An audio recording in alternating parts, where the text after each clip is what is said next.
Hello, everybody, and welcome back to another episode of the Badass Records Podcast. I am your host, Blair Johnson, and I'm here to remind you that you can keep tabs on this thing on Twitter and Instagram.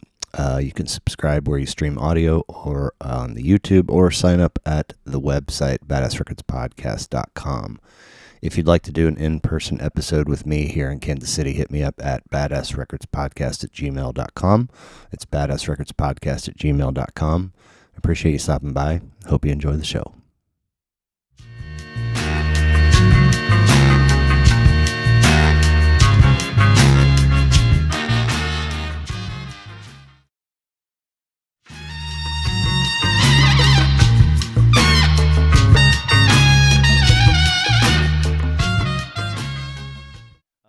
Like I said, all things considered, this should be episode 91 of Badass Records Podcast, hanging out with Will Moulthrop. Thank you for being here. Thank you for having me. There's on the other side of your laptop is a Sharpie that is sitting there so that hopefully one of us remembers to ask you to sign the wall. And you'll have the choice of either getting on your belly in an awkward position or starting a new column at the top, which I think, given the choice, I would go for the latter. But I don't know. I got to look at the pennants and see if I should sign next to the Chiefs or the Royals. Man, right? Yeah. I'll do something clever for you. There you go. Well, we were trying to recall just a minute ago how it was we connected, and somehow via social media, a like and a message and something or other, and here you are. Right. Thank you. The World Wide Web. And That's right. I live 2 miles away from you. Nice. So let's see here. We have a lot to dive into regarding your story. But before we do that, you're born in New York. I was born on the Upper West Side of New York City. Upper West Side. Okay. And my mom is a native New Yorker. My dad is a California transplant. He went east. He did. And they met there. Correct. But how? At a dinner party, mutual friends. Oh, I like. That sounds cool. Yeah. So my folks met probably about 1970, 71 in New York City. Okay. I was born on the Upper West Side. 1973, 74, and then 1975 we moved down to Princeton, New Jersey. Okay, like where the university is, right? We're one town over from where Princeton University is, yeah. Princeton, the university, is not in Princeton, New Jersey? No, well, I lived one town over. It's easy to say I lived in Princeton rather than West Windsor Township. Fair enough. Although that has a snazzy sounding ring to it. Right, but it puts a sort of a pin on the map. People have a pretty good understanding and knowledge of that. And you're the first baby in this matrimony? No, there's an older brother who's somewhat of a key holder into my rock and roll experience for sure. An advantage of growing up in central New Jersey was exposure to venues and radio stations, New York, New Jersey, Philadelphia. Okay. There's a lot of big ones right there, I think, right? Right. Yeah. Right. So I could cite radio station call letters. Okay. WMMR, Nice. WYSP in Philadelphia. Those were both classic rock. WPST was out of Trenton, New Jersey. That was more, modern rock at the time. K-Rock out of New York City. WPLJ, classic rock, New York City. Wow. Yeah, we got Howard Stern early because we had him on FM radio in that market. Impressive. That doesn't speak as much to rock and roll, but it's great that clearly if those. What was that? 7, 8 call letters that if they stand out still. Yeah. I mean, how old were you when you guys moved away? I was 18. Okay. Is that like you graduated and now you're venturing out? Took my game to the West Coast. Are mom and dad still there? Dad is in New York City. Mom is in Cleveland, Ohio. Oh, okay. And the home of rock and roll. There you go. Yeah. Hall of Fame. Hall of Fame is there. Older brother runs. He's the production manager of the Hammerstein Ballroom right across the street from Madison Square Garden. Holy smokes. It's about a 3,000 seat venue. A month ago, he told me that there was a voicemail saying the Stones were interested. in doing their rehearsals for Hackney Diamonds there. He's done mixing board stuff. You name it, he's done it. Wow. Yeah, he's worked with Jay-Z, Ice Cube. Wow. So him and you, just the two of you? I have a twin brother. Oh, so there's 3 boys. 3 boys, yeah. A lot of pee on the floor, as they say. At least early on. Ask my mom about that one. My twin brother is in Cleveland, Ohio. Okay. Yep. He's happily married with a wife and 3 kids. Okay. CEO of a nonprofit, and I already told you my brother's a production manager in the music industry. Right. Nice. Yeah. So mom and dad are listening to music when you guys are little, or? Mom, yes. Dad, no. Okay. Dad was raised by a single mom, and he found his way into theater and orchestra. Okay. So any influences of Mozart, Beethoven come from him, any exposure into Broadway, and there's been quite a bit of that. I don't particularly love or collect show tunes, but I love the theater experience. Okay. Mom's a child of Beatlemania. Every time they show the black and whites on TV, I look and see, could that have been her? Mom was born in 1940. The Beatles hit America maybe on the airwaves about 1962. Okay. So she was really coming into her stride as a young woman, and probably like most of America, especially young women in New York City, were probably all gaga over the Beatles. For sure, we've all seen the footage. Yeah. So that was the onset. My mom was a woman that played music around the house. Okay. So she had her original vinyl. Full collection of the Beatles, early Rolling Stones, Buddy Holly, and the Beach Boys, which if you're going to build a foundation, there's probably... She had all the Beatles records on vinyl back? Still does. Wow. Still has them, yeah. We all have them like not watermark, but like sticky note for when, this one's mine? When she takes the long and winding road, like we get to pick and choose on that one. Now, were you guys allowed to put the needle on the record as little people? As we aged, but probably at a pretty early age. The only thing I think my mom was really missing was Chuck Berry. Interesting. I didn't get into that until later in life. I am going to crack that. Go ahead. Yeah, take your time. So we had that exposure. I think the Beatles were the first band that I kind of knew album songs, A-side, B-side, my favorites. I think if you play the intro to Ticket to Ride, that's probably the bullseye for what the Beatles did for me and how they grew my appreciation of rock music. I want to say I couldn't tell you at what age or what album, but my older brother, he's 5 years older. Okay. So maybe by the time he was 10, 11, 12, he was building out his album collection, picking up where Mom left off. Like, meaning at some point she kind of just happened to stop buying them and just had what she had? She continued with Billy Joel, Paul Simon, Hall & Oates, the things that middle-aged people were listening to. I mean, those should not be left out. Those are fantastic. There's some fantastic records in there. Maybe some Steely Dan in there. I mean... Yeah, we could go on some tangents. Sure. But then it becomes stuff your parents are listening to versus sitting in your big brother's room flipping through albums. Yeah. So Big Brother introduced me to all the great stuff of the, I guess, late 60s, early 70s. Okay. The Doors, Jimi Hendrix, Black Sabbath, Led Zeppelin. I'm a huge Led Zeppelin fan. What else? You got to prompt me. AC/DC was in there. Sure.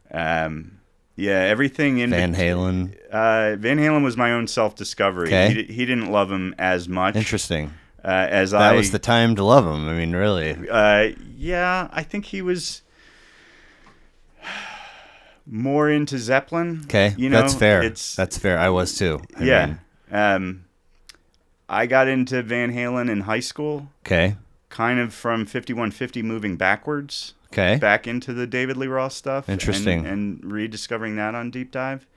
And now is the time, as my big brother's exposing me to rock, he's taking me to concerts too. Cool. Do you remember your first? You want the real answer or the... Both. Or whichever one you feel like sharing. First concert I went to was Lionel Richie, Dancing on the Ceiling, Madison Square Garden. That's right. My cousin was the sound engineer. We had tickets for the whole family. It was still Lionel Richie at Madison Square Garden. That's phenomenal. I mean, that was a huge record. The first Up All Night on that? I think Up All Night. Dancing on the Ceiling. Title track, yeah. Sail On. What about Hello? I think that was earlier, but he covered his Motown era, his pre-pop stuff. I thought Hello was right in that time frame too. Well, we got Wikipedia. Yeah, we do. I don't want to use my first wiki card on Lionel Richie. Fair enough. That's cool. Now, the first concert that I elected to go to, Pink Floyd, Momentary Lapse of Reason. Wow. 1980. That record came out in 87. Yeah. 87, 88. Yep. At the Vet in Philly, which was the old crappy stadium that the Eagles and the Phillies played in. Absolutely. Lots of inflatable animals cruising through the crowd. That's wild because I always associate that with Waters, and that's a waterless record. It is. Watersless record. Yeah. And years before marijuana was illegal, I think it was something we were trying in the parking lot in the back of my brother's Mustang with Cashmere Cashmere blasting through the back speakers. I mean, if you don't at least smell it, is it really a Pink Floyd show? Right. Other shows, I saw The Who. They had their farewell tour in 85. They came back in 88 and did a reunion show with a abridged Tommy, and then they played their greatest hits. Wow, was that fun? Fuck yeah. Yeah. I mean, Tommy is something. Yeah. So I was really beginning to rack up the concerts. So not just an FM radio fan or an MTV fan or a record store fan. I was checking live music shows at a pretty good clip. Yeah. As a high school kid. I would say so. Yeah. And are you like to get to the as somebody who's spent a barely measurable amount of time in New York, is there a typical way that you're getting to the venue and back home? Like what was you got a friend with a license and you say, I'll pay for your ticket if you can get me there and back. So no public transportation, no. No, we were all on the exit of the Jersey Turnpike, so we needed cars to get in there. I think I mentioned all the venues. So New York had Madison Square Garden, and Jersey had Brendan Byrne Arena, and Philly had the Spectrum. Right. So for sure there was going to be some night and availability to see all the shows that were coming through. Spectrum. I mean, that's the Flyers home, right? It's a good habit. It's a bad habit. But at an early age, I still can't say no to a concert. Nice. Yeah. Very nice. And maybe later in the podcast we'll talk about stuff I've seen in the last year or two. Sure. Yeah, I'd love to. So, wow, that's, I mean, very interesting. We were talking before we were rolling that you were sort of wondering if you should have reached out to see if I have an outline. Mm-hmm. And you, like, almost literally covered it unprompted. Took care of it. Yeah. I figured we were going to set the table. Yeah, of course. Before we dug in. So the only thing I don't think we covered is, and I say this all the time, and it's just part of the deal. You wind up being repetitive because each conversation is new, but I'm very interested in this idea of the stuff that your folks are listening to when you're little, and then sort of taking that first step out into building your own collection, or in this case, seeing your brother do it, and then now you've got sort of two feeders to you that have. So, first album purchase for you, do you recall? Quiet Riot, Metal Health. Excellent. A cassette. I probably still have it. Vinyl. Okay. Nice. Come on, feel the noise, bang your head, Metal Health, Slick Black Cadillac. That's right. That's right. Now I didn't have to go in and buy albums early because I could borrow from my mom's collection or borrow from my brother's collection.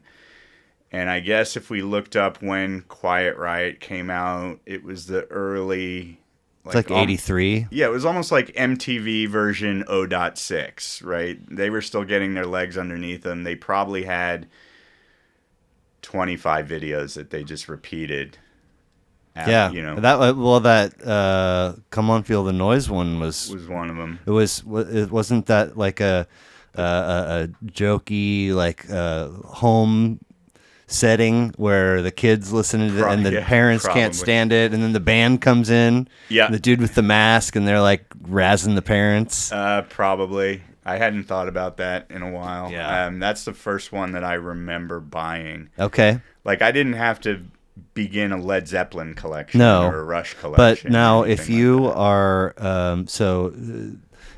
there's I'm guessing, and correct me if I'm wrong, a turntable in your family room or your living room, and then does your brother have his own setup in his room? Correct. And then do you wind up with one yourself? Yes, and yes. Okay. So there are places to go and listen to music on your own. Yep. My brother also started playing electric guitar, which got me to learn, understand, and appreciate music at a deeper level than just listening. Sure. So I think that played a hand in it. I think I mentioned earlier, and I've said this before, I'll try and state it clean and succinctly. My mom gave me the roots of rock. My older brother gave me the depths of rock. My twin brother gave me the fringes of rock. So he was an alt rock guy. Yeah. Some emo stuff. Sure. He went to private school. I stayed in public school. Okay. So he got his influences otherwise. Yeah. And then my dad gave me everything else besides rock. So in addition to Broadway and classical symphony, also jazz. Okay. Man, you're one lucky fella. Like, you get a healthy dose of very well-rounded taste-wise. I appreciate you acknowledging that. I think that I am. And to me, and probably to you as well, music is like a sixth sense. Not like I can figure it out in advance, but more like sight and smell and taste and feel. Music flows through me. We can talk maybe later in the hour about feeling God at a concert experience or something. So I'll say to that end, I'll say this. I just by happenstance wound up using Apple Music as my streaming. Sure. However, I have Spotify, and there are things you can do with Spotify without paying for it. And I only say that because I don't want to pay for two. Right. So I discovered, and again, I've said this 1,000 times on here, but there is a Spotify playlist that the creative design manager for Fish curated and put up there, and it's all of their walk-in, set break, and post-show house music from 2009 to current.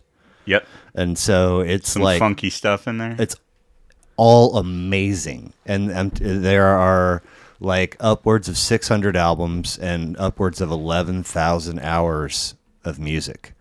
It is so and massive. It's all a myriad of stuff. It's not just like it's this. Somebody is in charge of choosing what they play, what they're playing when you walk into the venue, and then what you hear. It's all over, house music, not their stuff. There's zero Fish on this playlist. And I've been at shows. I mean, how many Fish shows have you seen? 82. Okay. I've been in Philly once, and it was last August. I flew out to do 3 nights on the beach of Atlantic City, and I flew into Newark, and trained down to Trenton and down to Philly and down over to AC. That train from Newark to Trenton went by my hometown. Okay, I got kicked off of it about halfway in between. Because I was on the wrong. They were like they came around like. And it was the hottest day of the summer, and I had slacks and a button-up in my suitcase. And I was like, and he's, we don't take. And then as I'm standing, he pats the Amtrak logo, and the door's shut. And I was like, oh my God! And then 10 minutes later, the right New Jersey Transit, yes, and the I was right like, logo train. They don't want to when you get to the building that you go in to go to your train, and there's all these spots. They don't want to help you. because it's like they only get one chance to ask the right question. Thank you. You're That's welcome. correct. I could have known. I was saving it. I wasn't busting out my wiki on Lionel Richie. No. I was, looking for friendly faces, and there was not an abundance to. Anyway, point being, I have a speaker in my kitchen. Yeah. And that playlist just plays round the clock on shuffle. What's the name of the playlist? Fish, Walk Up, Set Break. Okay. 2009 to 23. But I can be doing, you name it, running a blender, which I do very often. It's very loud. I can be cooking, and anytime I'm cooking on a cast iron griddle above 2 burners that generates a lot of heat. So I've got the fan on, and I can just feel if something about a song is scratching an itch I didn't know I had. Sure. And I'll be like, what is this? And I'll go and look. And if it's something I haven't already added to my library, I add it right then. And I've added over 100 albums. And then when I'm out on the road in the car, I'm on shuffle with that platform. And so I'm just getting fed new amazing stuff all the time. And then, I'll come across it out in the wild and be like, I don't even remember adding this, but it's awesome. I'm not good at saving in the moment or favoriting in the moment. And to the converse of that, I'm also not good. I'm set in my ways on music. Dude, it's what I have needed for decades. It's like I just need a drip of like new stuff, because I don't want to be Led Zeppelin guy till the day I die. I want to keep a lot of Kings of Leon too. 1 year I tasked myself with reading only fictions I hadn't read before, because I was into the nonfiction, thought I was going to understand the world, like everything about the world. Oh boy. Okay. And I was burning out on it, so I took a year and read nothing but fiction books. And so it's like I need maybe not a whole year, but maybe a quarter of music I've never heard before. I don't know. That's awesome. Yeah. But I really like, because I'm telling you, it is an experience where, even if there's no noise, but it's turned down real low, and it's like something's pulling me. It's a sixth sense. Yeah. It's like, and I'll turn it up. Sure, that is a fucking groove right there. Yeah. And then I go right back to, you know what I'm saying? And sometimes I'll come in the room and it's like fading out, and I'm like, and I can't get to it before it skips to the next song, and it's on random. So it's on shuffle. There's you can skip ahead, but you can't go back. What's the band you've seen second most? Oh boy. I mean, The Dead? No, I never saw The Dead. Did you go see The Dead and Company? 6 times. I've probably seen Widespread 6 times. I mean, somewhere in there. And that's another thing I've often sought, and it's a weird mental battle. It's like somebody has got to come in and kick more ass than Fish. Yes. And I've been a fan since like 1993, 94, and nobody's really even come close. For me. Guns N' Roses left a gap, and then we had grunge, which was a wonderful fucking petri dish. Yes, well put. I love the big three, Nirvana and Pearl Jam and Soundgarden for sure. Yeah. R.I.P. in peace, Chris Cornell. I went to the Kansas City show. Did you see the Kansas City show? Of Soundgarden? No, I've never seen. Second to last show. Never seen Soundgarden. Second never to last saw show. Soundgarden. Was a Sunday night, if I had to guess, 2016, whatever year he died. They played Detroit on a Thursday night. He committed suicide after the Detroit show. So it was the second to last show. And Soundgarden is a big connection between me and my older brother. So that was, yeah. We're not waiting for later in the podcast. Please, if you don't mind. Maybe once a year, my brother would be like, "Hey, Soundgarden, you should be listening to them." That's all he had to say, and it would become my next favorite band. Okay. So I think it was maybe before, during, or after the show. let's call it 2016. Yeah, I think that's right. I just went deep dive on Soundgarden. You're probably like me that like you have to listen to the band, for a certain period leading up to the show. You got to psych yourself up listening to their catalog. Totally depends. Yeah. Totally. In a lot of cases, yes. In some cases, I abstain because I want fresh. It took me back to my college years, 91 to 95, living in Scottsdale. And it took me back to the times I would come home and crash in his apartment in the East Village. Okay. That's what Soundgarden was doing for me. I always have in my head, and I don't know why, East Village is like a cool place. Like it's also cool just to say. Well, fair. Okay. Probably aggressive youngsters, and by that I mean not Wall Street yuppies live in the East Village. Okay. Aggressive, they're just grinding out New York City. Like my brother was a musician turned sound engineer, bartender, just busting his ass in New York City, but making the most of it. Okay. The other thing I meant to throw in earlier when we were talking about New York is, and this is a uniqueness that I'm not a well-traveled person, but sure.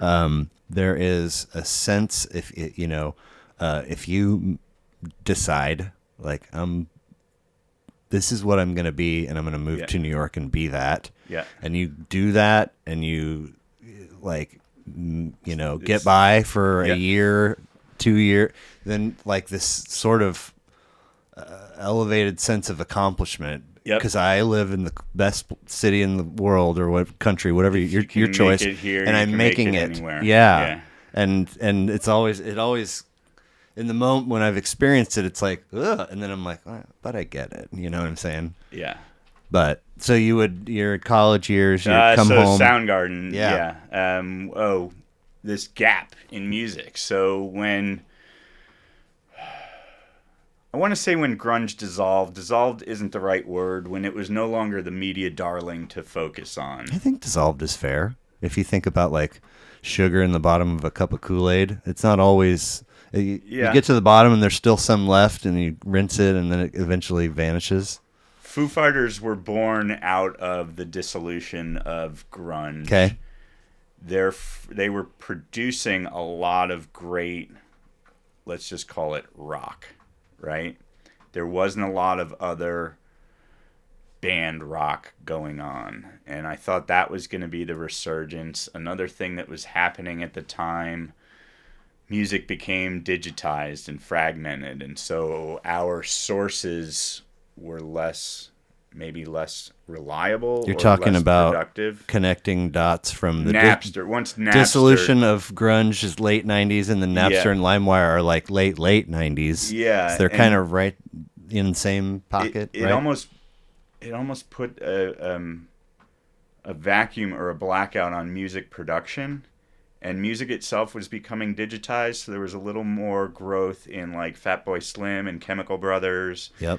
And the produced music versus recorded. Yeah. And this is why guys like you and I are seeing bands that are celebrating their 30-year reunion and their 40-year reunion. Like, these are the ones that are touring that can make the money. And there's nobody that's come along in the last 25 years that wows you and I. Okay. That's kind of a state of the union speak on live music. And I would agree. I moved back to Kansas City in 2000 and was for the 3 years prior, I was hosting a weekly radio show, and 3-hour slot. You got to follow the FCC stuff. There's no profanity. Yeah. You got to read a few PSAs and play a couple promos. And the only other rule is you got to play 10 new tracks per show. And the whole room, the whole library is color coded by genre, and there's a legend on the wall. Yeah. And the new stuff is black. It's got black tape on the spine. Sure. So I got to find 10 new tracks, and then whatever I want, in and around that. Was this like KKFI? Or? It's a college community radio station, KDUR, 90 in Durango, Colorado. But because labels and everybody's sending places like that all of their stuff, and oftentimes you're getting it before it's out. So I felt like very cool and in the know. And then I moved back to Kansas. You're an influencer. I moved back to Kansas City. I'm in the restaurant industry, so I'm spending 1 million hours a week under the same roof. Yeah, it's not healthy living, the restaurant industry. I did it for 20 years. We can sidetrack all we want on the restaurant So I'm actually industry. 176 years old. But point being, it's just like what's on in the kitchen and what's on in my car, which in my car, it's whatever CDs I have in the thing at the time.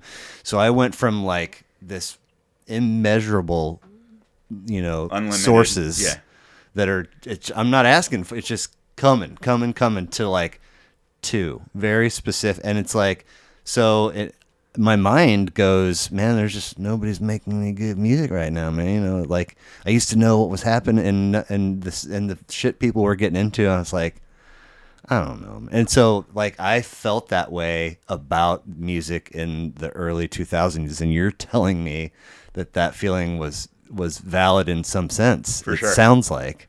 For sure. So, wow, man, I've never connected. There just seems to be a gap that I don't know if it's come back, and I could do a better job at expanding my Spotify algorithms for discovery of new music, and I could listen to more of 90.9 The Bridge in Kansas City, and see what appeals to me. I don't want to keep saying I could and I should. I just need to. It comes up on here all the time. An artist comes up and it's like that is, a rabbit hole that I've walked by about 56 times, and I haven't taken. I'm gonna right, but for whatever reason I just haven't yet. This goes into I guess maybe the theory of our love of music and describing it like a sixth sense. Yes. I don't want it to not be meaningful. I want to find that track that you would hear on the Fish playlist. Organically, right? Yeah. It's cool when it happens organically. Right.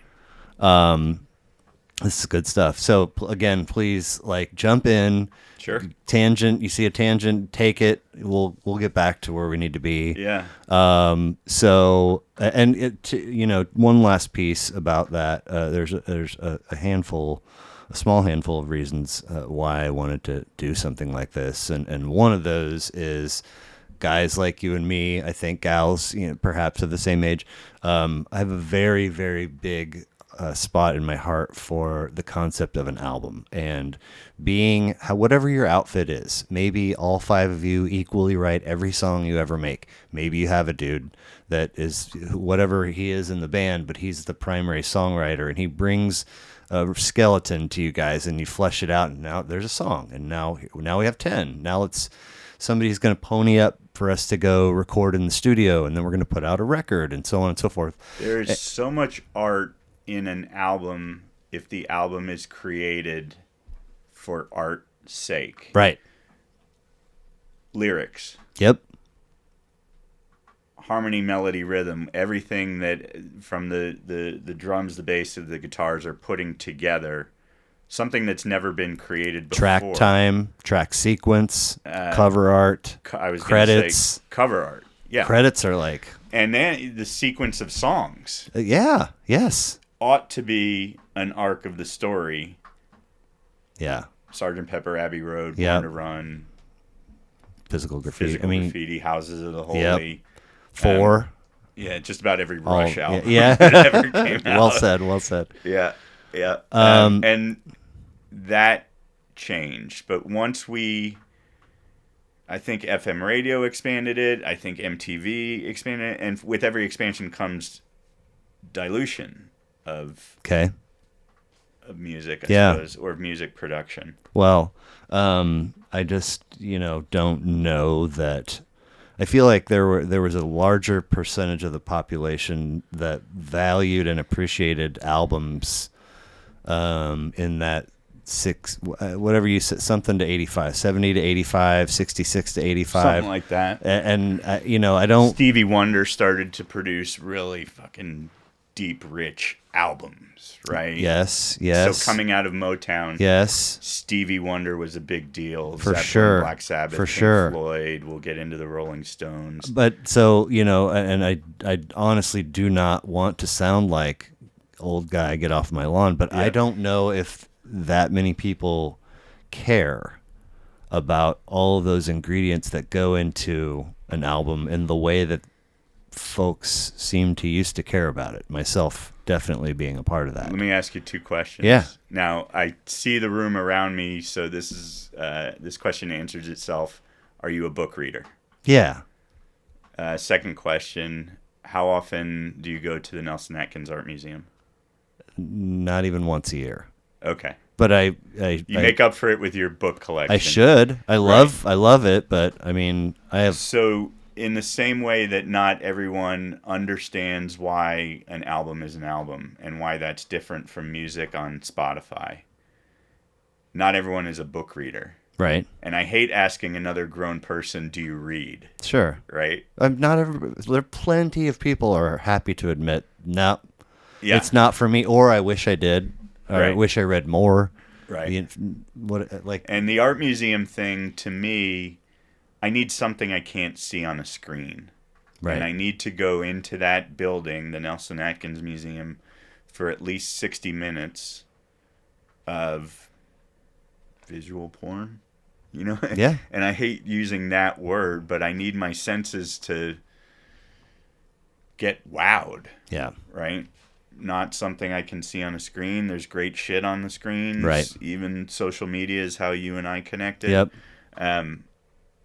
It's not rich in substance. No. Like again, an very well said. Very well said. So once we had made that connection and we're doing our back and forth, you relatively quickly shot me a list, if I recall correctly. And it is unique in that now I've done a few episodes where I've covered an artist's discography. Sure. And I've got a couple of series going where it's like sort of being intentional about going down particular rabbit holes. But never have I communicated with a potential first-time guest, and they specific albums in a specific window of time. 4 records by the same artist, right? Even, which I love it. It was fascinating to me, so the Rolling Stones. Yep. As I mentioned a little bit ago, Exile appeared on episode number 1. And then so 4 albums I want to go deep dive on.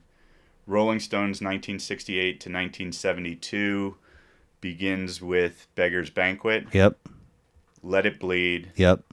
Sticky Fingers, which appeared on episode 75. So we had a 74 episode gap with no Stone since. Sticky Fingers, and then Exile on Main Street. Yep. So my love for the Rolling Stones, my deep love for the Rolling Stones, really didn't click in until my mid-30s. Interesting. Okay. I saw them in concert in '94 and thought, they're a greatest hits band, just doing their thing, right? I didn't even... that's what they were doing. That was the Voodoo Lounge tour. Does that have Start Me Up on it? No. That was like 82. Oh, okay. Something like that. That's Tattoo You. What's Voodoo Lounge got on it? Love Is Strong. I kind of need to talk about the arc of the Stones catalog. Sure. Talk about Fair where enough. they were at in '94. But you mentioned greatest hits band doing their thing. Yeah. In '94, I saw them. Great. Now I can say I've been to a Stones concert. I don't think that they had done anything fantastic since Tattoo You, so that's like a 12-year gap. And I moved on, and I was listening to a lot of like 90s rock, a lot of U2, Pearl Jam begets the Foo Fighters, started to take a lot of ecstasy and go to clubs and listen to Fatboy Slim and Chemical Brothers. And you're in Arizona or yeah. No? Okay. Yeah. So I was doing the nice. Yeah. Saturday nights. The rest of it was like classic rock guy. There you go. All right. So 94. Why did it take so long to get into the Stones? The Stones were great at multimedia. They'd record an album, they'd go on tour, they'd sell a live album. Lather, rinse, repeat. There's a lot of their catalog that's like that. They've also made a bunch of live movies. Check that. In the 00s, Martin Scorsese directed them, and I wish I'd written this down. They played the Beacon Theater for 2 nights. They recorded it. Shine a Light is the name of the movie. Nice. It's part documentary about their live performances, and then it's part Stones at the Beacon. And I'm getting goosebumps right now. Excellent. The way the music that they wrote, the way that they perform. Unbelievable. Are you recording on that one? Yeah. It's fine. Movie came out right around maybe 2007-08, directed by Martin Scorsese, called Shine a Light.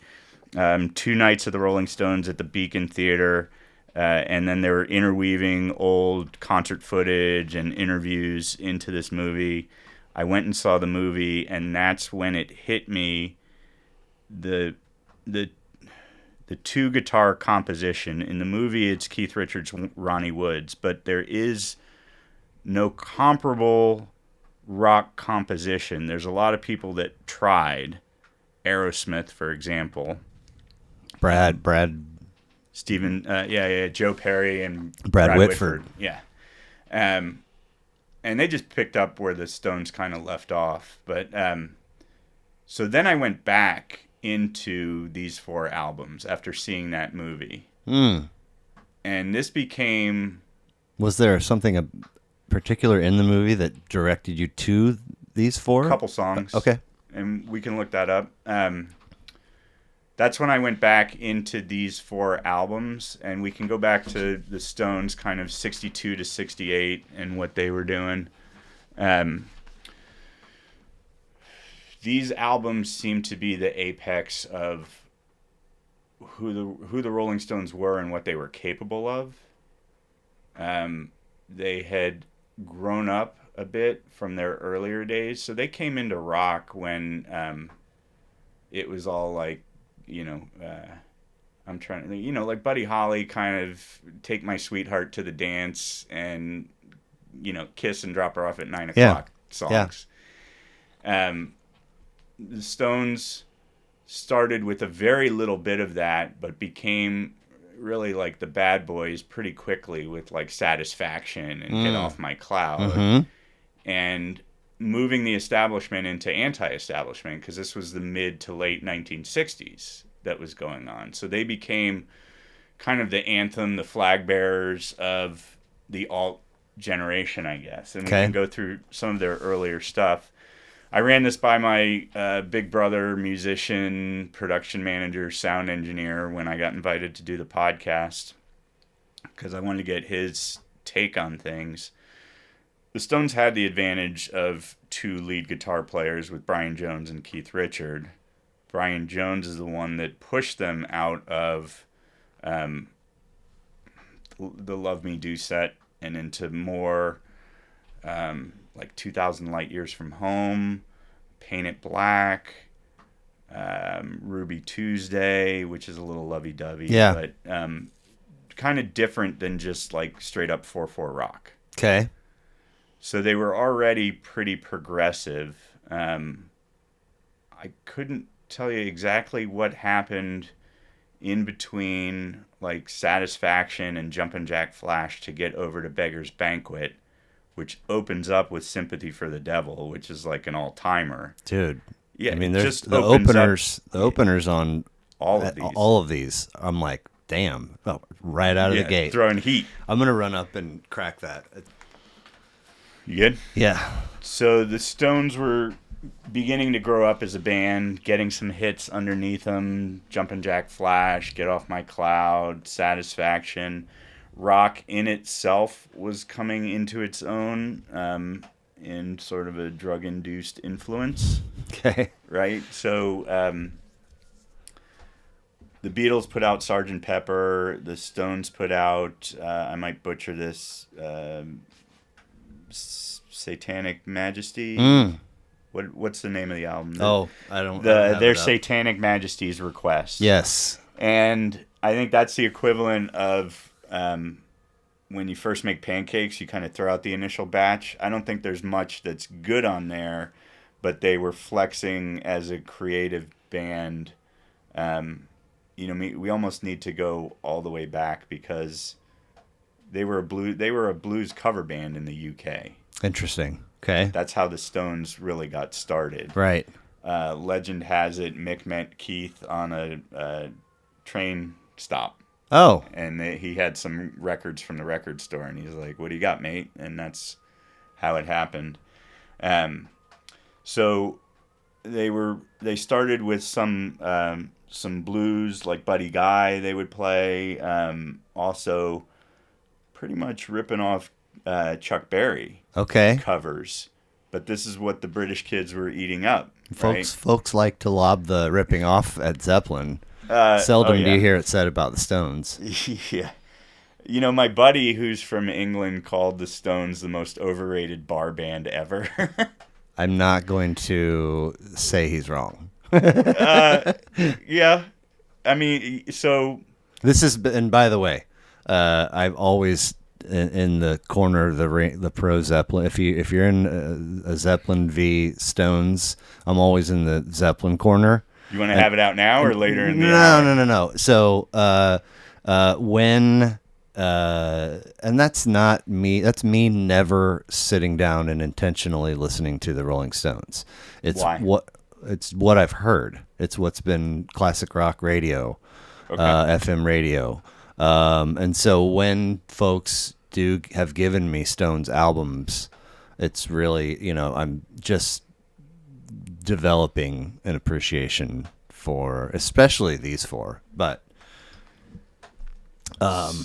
yeah, so the greatest bar band, most overrated bar band of all time, ripping off Chuck Berry, playing blues stuff. Yeah. They had Brian Jones resigned from the band, and they picked up Mick Taylor. Mm-hmm. I can only go by what I hear from the album, from the songs and albums produced. Mick was a more accomplished guitar player, sort of up and down the neck. So it has to get to Mick to where you're saying the benefit of two lead guitar players. The two guitar composition that I consider to be, and this is just one guy on a podcast, right? The apex of the creation of rock music. Okay. So I might put Zeppelin as more hard rock versus rock and roll. Okay. Yeah, well, they're definitely harder than the Stones. Another barstool conversation. Yeah. So I was a craft beer bartender for a while. Okay. And the question I get asked the most is, well, what's good here?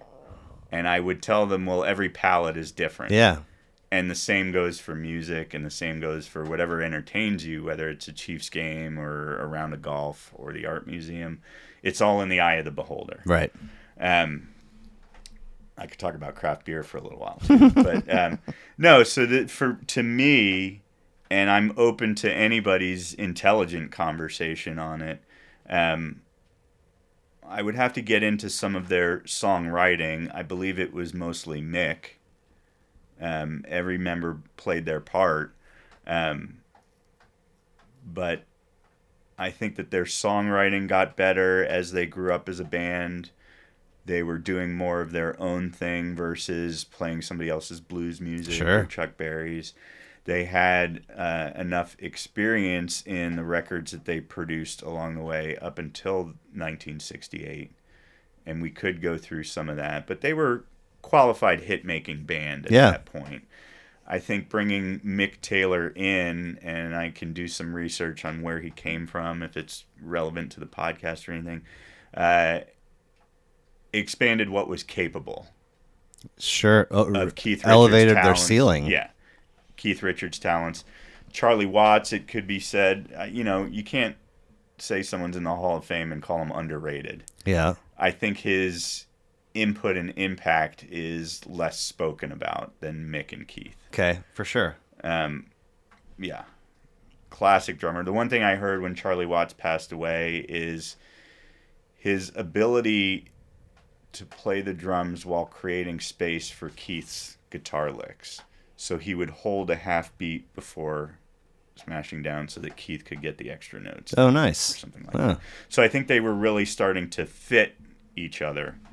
So their growth as a band, the expansion of what rock music was doing and meaning and being, gave them a richer platform to create. For sure. I guess. Well, to those last 2 points, I came across a lot of sort of leading up to this, 1968. It's unclear to me because there's UK and US releases which record this is of theirs and how many they had, but somewhere in 7th to 11th out of 28, I don't even know. But to your final 2 points there, I'm seeing a lot of Brian Jones's appearances are becoming fewer and far between. And then when this record is revisited, it was said that nothing else captured the youthful spirit of Europe in 1968 like Beggar's Banquet. It's, like we talked about with the opener, amazing, just kicking the doors off the hinges and really getting after it all the way to Salt of the Earth as the closer. Maybe maybe the strongest track on the record. But we could go a couple minutes just on Sympathy for the Devil. Please do if you feel like it. I'm not sure there was a comparable song written. I don't know that there has been either. If I heard this song as a kid, anytime age 4 to 12, the drum track intro for sure is a hook. Yeah. If you listen to the song, they stair-step you into it with just the drum tracks, and then you go deeper when he says, "Please allow me to introduce myself." Absolutely. And so it is orally in your ear intriguing. Yes. I want to know more. I want to see where this is going. Well, you get a shaker or something. The maraca. The maraca to kick it off, and then you get... Yeah.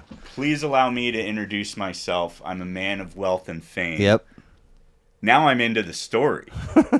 Yeah. Like, who are they talking about? Yeah. Yeah. Do you ever mix in the audio as we're going through? No, I can't. Okay. For YouTube will take it down. We don't have the rights. No, correct. If you're a lawyer in the entertainment industry, we have an offer for you. Yeah. Free podcast time. Yeah. So we could talk about Sympathy for the Devil. I think that could go in your top 20 all-time rock and roll songs. It's a darn good one. Absolutely. Yeah. Any other? And so where they were coming at, I would just like to know what they were thinking when they wrote that song. It's not a party song, right? That the Stones. No, it's a story. Would for sure be known for. Yeah. The Stones started to brand themselves. When I listened to all 4 of these albums, and I probably did about 8 times since the invite came a month ago to now. Okay. Yeah. Impressive. Pleasing. It was fine. Also, I suck at choosing new music, so I might as well go with what's familiar. Yeah. I forgot what I was going to say about this. They started. There's the Rolling Stones as a country band. Yeah. There's the Rolling Stones as a blues band. Yep. And then there's the Rolling Stones with all-time fucking bangers like Sympathy for the Devil and Street Fightin' Man. I like the simplicity of this album. When we get into Exile on Main Street, I think it's a little too bloated. I will tell you one thing. If Beggars was 68, 1 year later, Let It Bleed 69, I was like, what is the follow to Beggars going to sound like?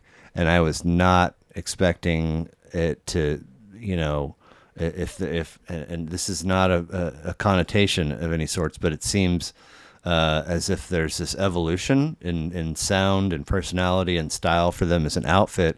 And I think this almost, instead of continuing in what you would envision in that trajectory, they like firmed their stance at the root level of things and went earthy, went like folky, went bluegrass-ish kind of, and some of it for sure. Interesting that Gimme Shelter is another album opener that stair steps you into the depths of the song. Yep. And both feature very intriguing backing vocals. Right. You get the ooh in both of them. You get ooh, and then the previous one you get the ooh, right? Right. But yeah, there's a lot of country on this, so that's where your lighter take, like not. Let's see, we got 9 songs on Let It Bleed. Yep, running 42 minutes. 1, 2, 3, 4, 5 bangers, all-timers. It's chock full of hits. Gimme Shelter, Live With Me, Midnight Rambler, Monkey Man, and You Can't Always Get What You Want. There's a lot. Rich. Yeah. Very rich. All-timers. For sure, Gimme Shelter and You Can't Always Get What You Want, all-timers. Midnight Rambler, if you're a Stones fan, yes. But they're just putting out great hits, like Monkey Man. There are at least 3, if not 4, hits on this record that I just didn't know the song titles of. Like I've heard them a bunch of times. Nothing to the end of Gimme Shelter or Can't Always Get What You Can't Always Get, but it's like, oh shit, dude, I know this song. Oh my god, I know this one too. I know this one. Like, wow, okay, guys. So, side story relating to Let It Bleed. Once a year, our public library would have a book sale.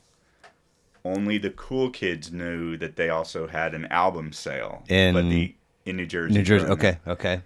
And my parents are both well-read people. I spent a good part of my childhood taking books out of the library. Nice. This was a thing that we went to every year. My older brother knew to go straight for the album collection. And so this was like grandma's neighbor's yard sale. Wow. Because you're finding stuff like Let It Bleed at the age of 10 years old. It's my vinyl. Right? I'm holding on to it. It's part of my collection. Yeah. I didn't take it from my mom's shelf. Right. It wasn't my brother saying, hey, listen to this. I'm a kid sitting in his room. I got a so sparse but growing collection of albums. And this is one that I just played. It's a great one to add. I fell in love. I think I fell in love with the Stones at an early age. Okay. But sidetracked. They like I said, they haven't always been my favorite. Whatever the contents of that sparse collection were, you add that record, and this is just my opinion, you add that record and it shifts the ranking of everything else you own. For sure. Right? Like 2s become 3s and 9s become 6s or what, you know what I'm saying? Right. And there's very few like 1s. Yeah, exactly. In the collection. Exactly. I wish I could remember. I went away to college in 91 and just handed over my 40, 50 albums to my brother. I said, just add them into your collection. Did you ever be like, can I have those back? No. In between my first and second marriage, which was also in between my first and second divorce, I had a buddy who's a stand-up comedian and fancies himself a really funny fucking guy. He said, Willie, you get divorced again, you're going to be down to a quarter of your shit.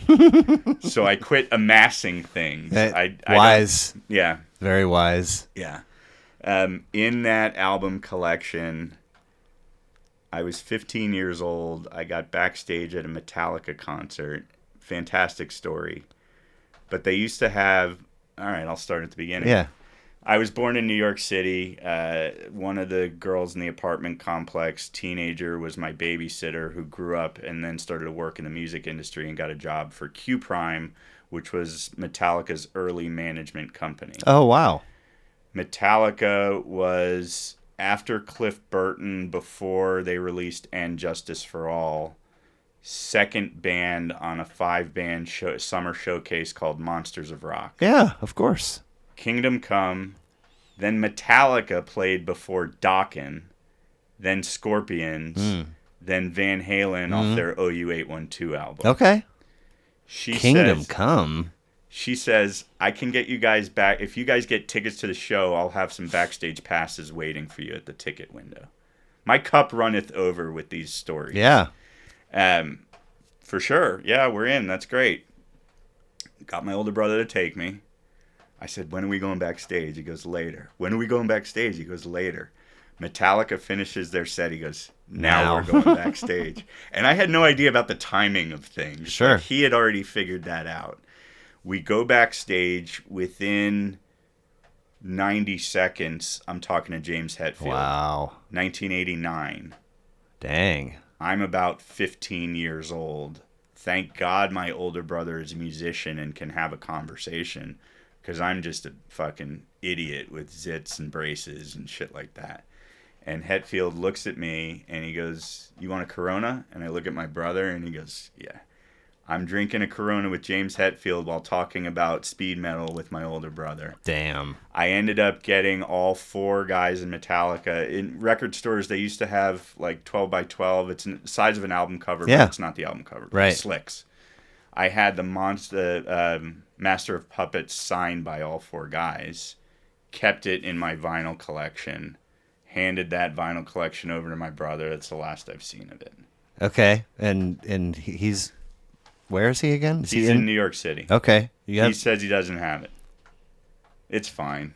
Sure. No, but it's a great story. It's a curiosity. It's not... Someone, maybe it's in a used record store somewhere. Sure. Or on somebody's wall and they're claiming the story. Yeah. I remember going back to school the next day and not wanting to brag about meeting Metallica. Interesting. Because I thought people would think I'm full of shit and bragging about it. So I only told a couple of close friends. Okay. Still a cool story. Yeah. Metallica played a big part in my teenage years. Everything from Kill 'Em All, Ride the Lightning, Master of Puppets, and Justice for All in the Black Album.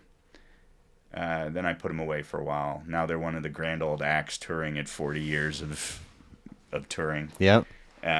So they're cool. That's my Metallica story. Yeah, and they're like, a healthier version of themselves than they were for those other albums, Yeah.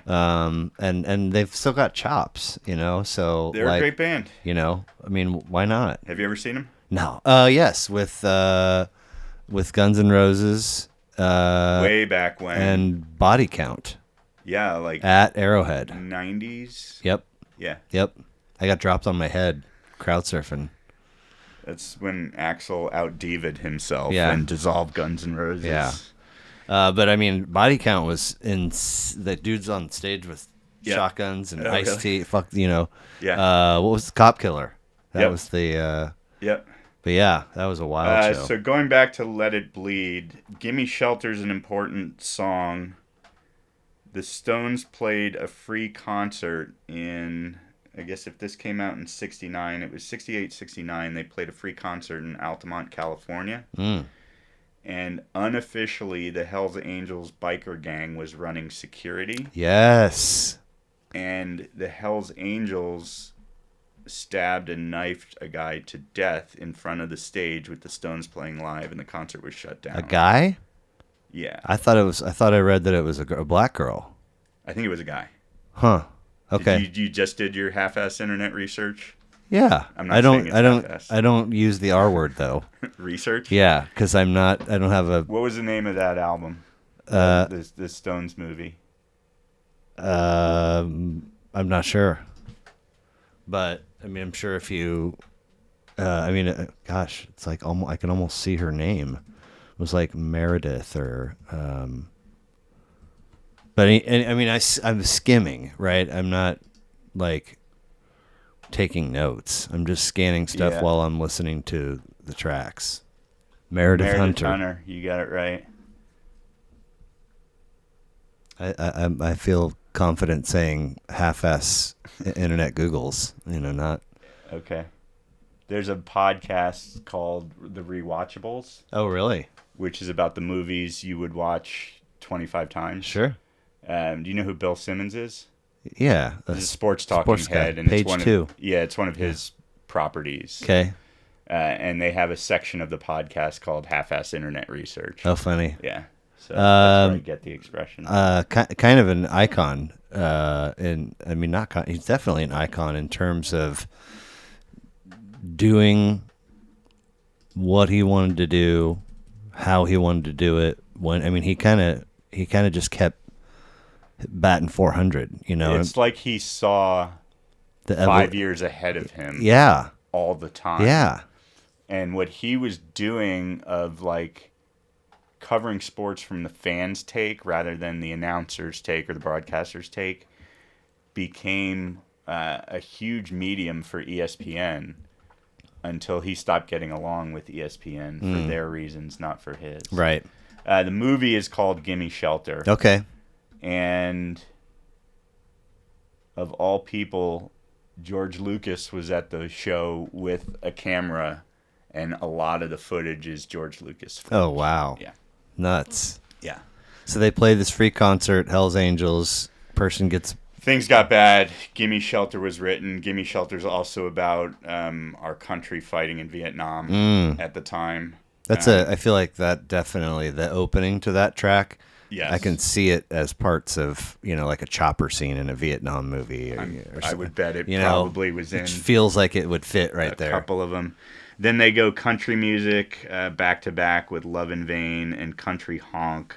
Country Honk, Honky Tonk Women came out years before, so I think that was just kind of riff. That was confusing. I was like, what? This is not what this song is called, and I've never heard this version of it before. Yeah. Live With Me is a straight up rock and roll banger. Let It Bleed into their country stuff. Midnight Rambler could be one of Keith Richards' best songs. That's definitely a go-to when you see him live in concert. I've seen a bunch of their concert videos for sure. Every album they give Keith a song. This album is You've Got the Silver. I like Keith as kind of a Tom Waits kind of crooner. I was waiting for an opportunity to say something. You wanted the Tom Waits drop? Or just that song in particular? Just that I've done an episode covering the Tom Waits discography. Oh, wow. And was very pleased to know that Keith appeared on at least 2 of his records. Yeah. And like it's a way to hear Keith play that I as not somebody that's ever sat down and put on the snow, like I hear Keith is more audible to me in some of the tracks on those records that he appears on. And there's a real funny story where Tom Waits is trying to get it because he would just Mark Ribot is on one of those too. He would just come out with an acoustic guitar and play here's what I think the song is, and then they would record and flesh it out on the fly and develop it as a song then. Yeah. And there was an exchange between Tom and Keith, and he's saying, "Man, I was trying to tell him to move in a certain way, like." Actually, Tom was telling Keith, or Keith was telling Tom Tom? Was telling Keith, and Keith isn't getting the message, and so then he gets real specific and says, "Man, I just want you to move in this kind of way," and he's like, "Oh, You should have said that in the first place. It reads much better than my summarized version of it there. But your point about Tom Waits was as a crooner. Yes. Okay. Keith has. I think Keith is one of the most. He has an economy of effort in his guitar playing. He's not Eddie Van Halen. Nope. He's simple, but he's on point. It's a little bit not. It's more than a little bit of Chuck Berry influence. Okay. That's why he always needs a Mick Taylor or a Ron Wood to fill the space. Yeah. Nothing wrong with that either.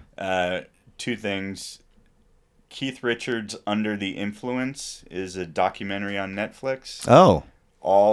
He put out an album around 2015. He breaks the album up into artists that have influenced him as he's touring around different spots of America. Okay. So put that into good watch. Yeah. Nice. Put that into your queue. And then, are you much for rock and roll biographies? Yeah. If you read the Keith Richards one. Okay. Yeah. Okay. That's about most of what I know about the Stones' history and what they were doing. Through that lens. I mean, the guy's a legend. Yeah. I mean, I think he's going to be like on Fallon like tonight. Yeah. Or this week, anyway. Yeah. So I remember Blue and Lonesome came out in about 2017. They put out another album pretty soon after. It was like COVID, so 2020, 2021. Okay. And this speaks to the gap in who's creating rock music for us these days. Right.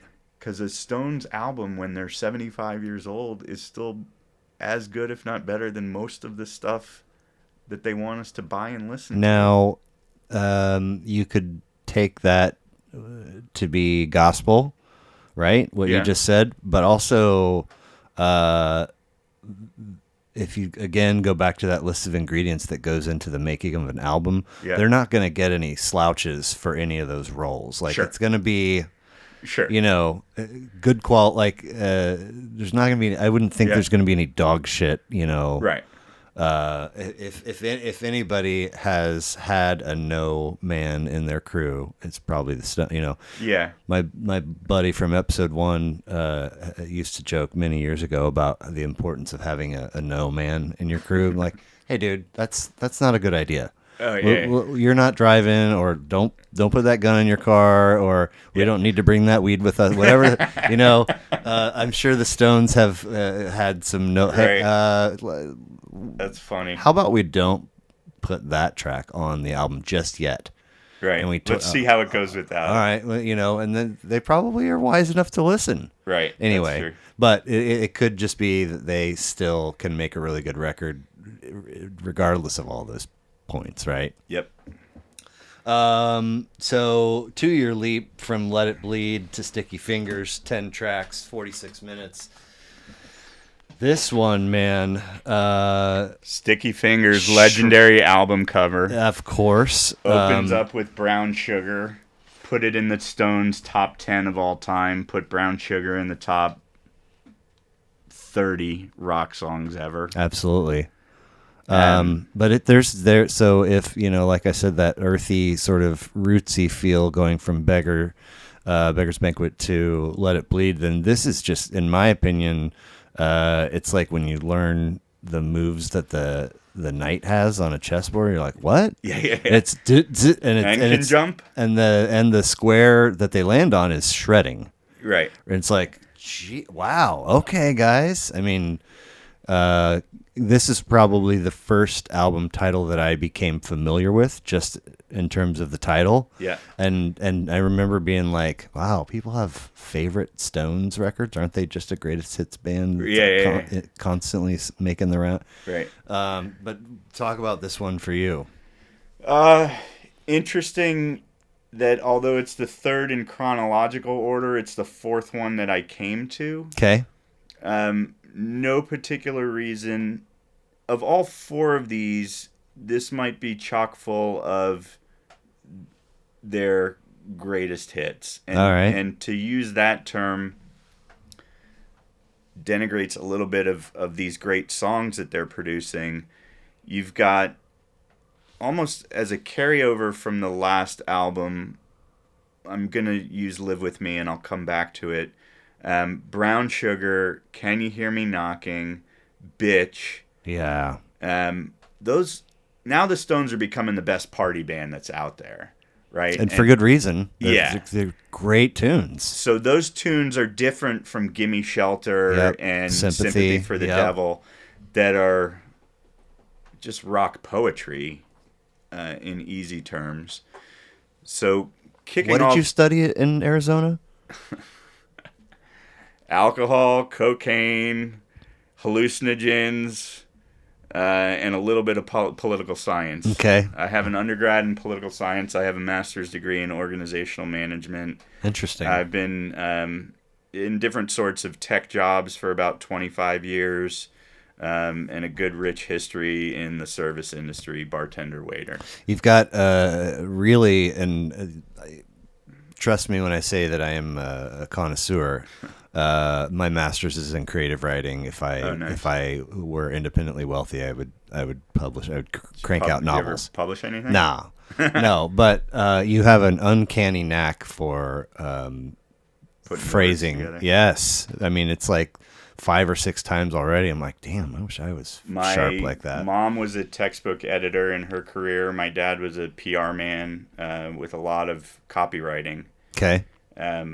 They would argue over the New York Times because there was only one crossword puzzle in there, and they ended up each having their own subscription to the Times. I've shared with you that we were a library card family. Yep. So they probably set a high bar of expectation on reading before movies and TV sitcoms. It all sounds good to me. Well, I appreciate that. But I cut you off. You were going. It's fine. Brown Sugar coming out as a banger, a party song. They're coming back into blues and country for sure with Sway and Wild Horses. Wild Horses is just a beautiful song. Still, that's like a lot. I've said it 1,000 times.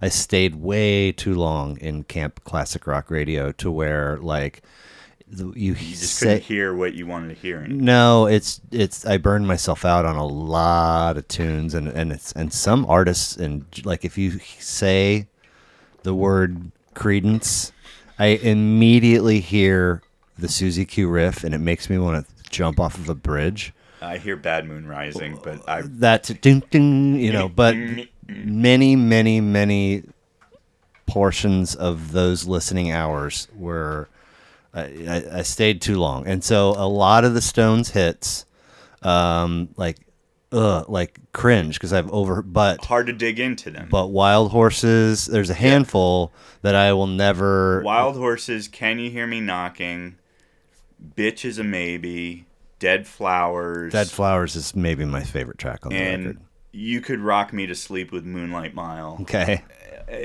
6 nights a week and I'd be happy. For a mainstream album, there's still a lot of creativity in this. By the way, your Creedence is my Steve Miller Band. Okay. I don't need him. I don't want him in my life. I don't need him in my life. Yeah. If you told me they were playing at Starlight and you were going to feed me and drive me there, I'm a maybe. Interesting. And I'll go see a lot of shows. Now, there are, if you want to just talk about, here's the novice Steve Miller guy, so don't hate on me. But there's 2 things to look at. One is greatest hits, and the other is Abracadabra, because I didn't know for the longest time that those were the same folks. Right. But they're big old jet airliner. I might walk out of the room if you put that on. Mm-hmm. Yet I don't mind listening to Fly Like an Eagle. It's because it was trippy, man. Like before I even knew what that meant. There's not a Steve Miller song that will stop me from changing the station. Okay, fair enough. Well, I just thought this is no disrespect to Beggars or Let It Bleed, because they're both great records, but really back to that whole, what is an album? Uh-huh. I felt like this was really solid and really cohesive. Hits be damned.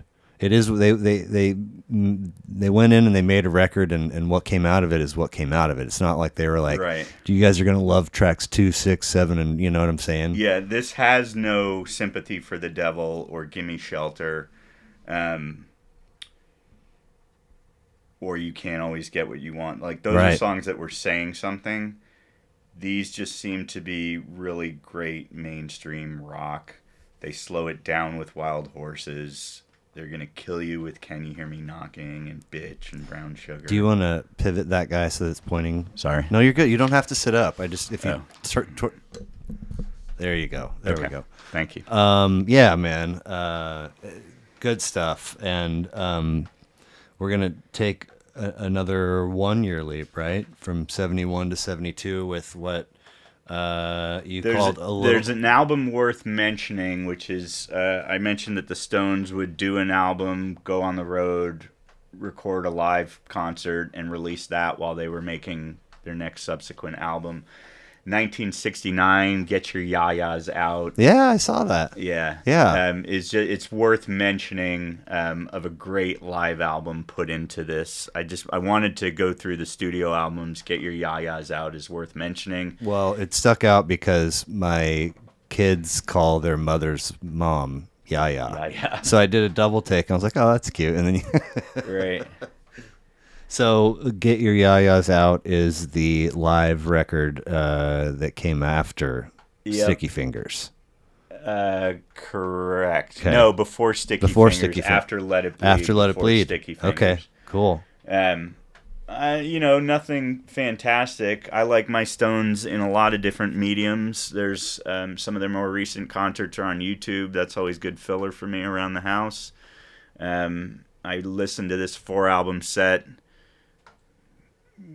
day after day after day, and then I'll put it away, and later in the year I'll come right back to it. This is not the first time that you've clumped these 4 albums together. Fascinating. Okay. Hence the relatively quick response.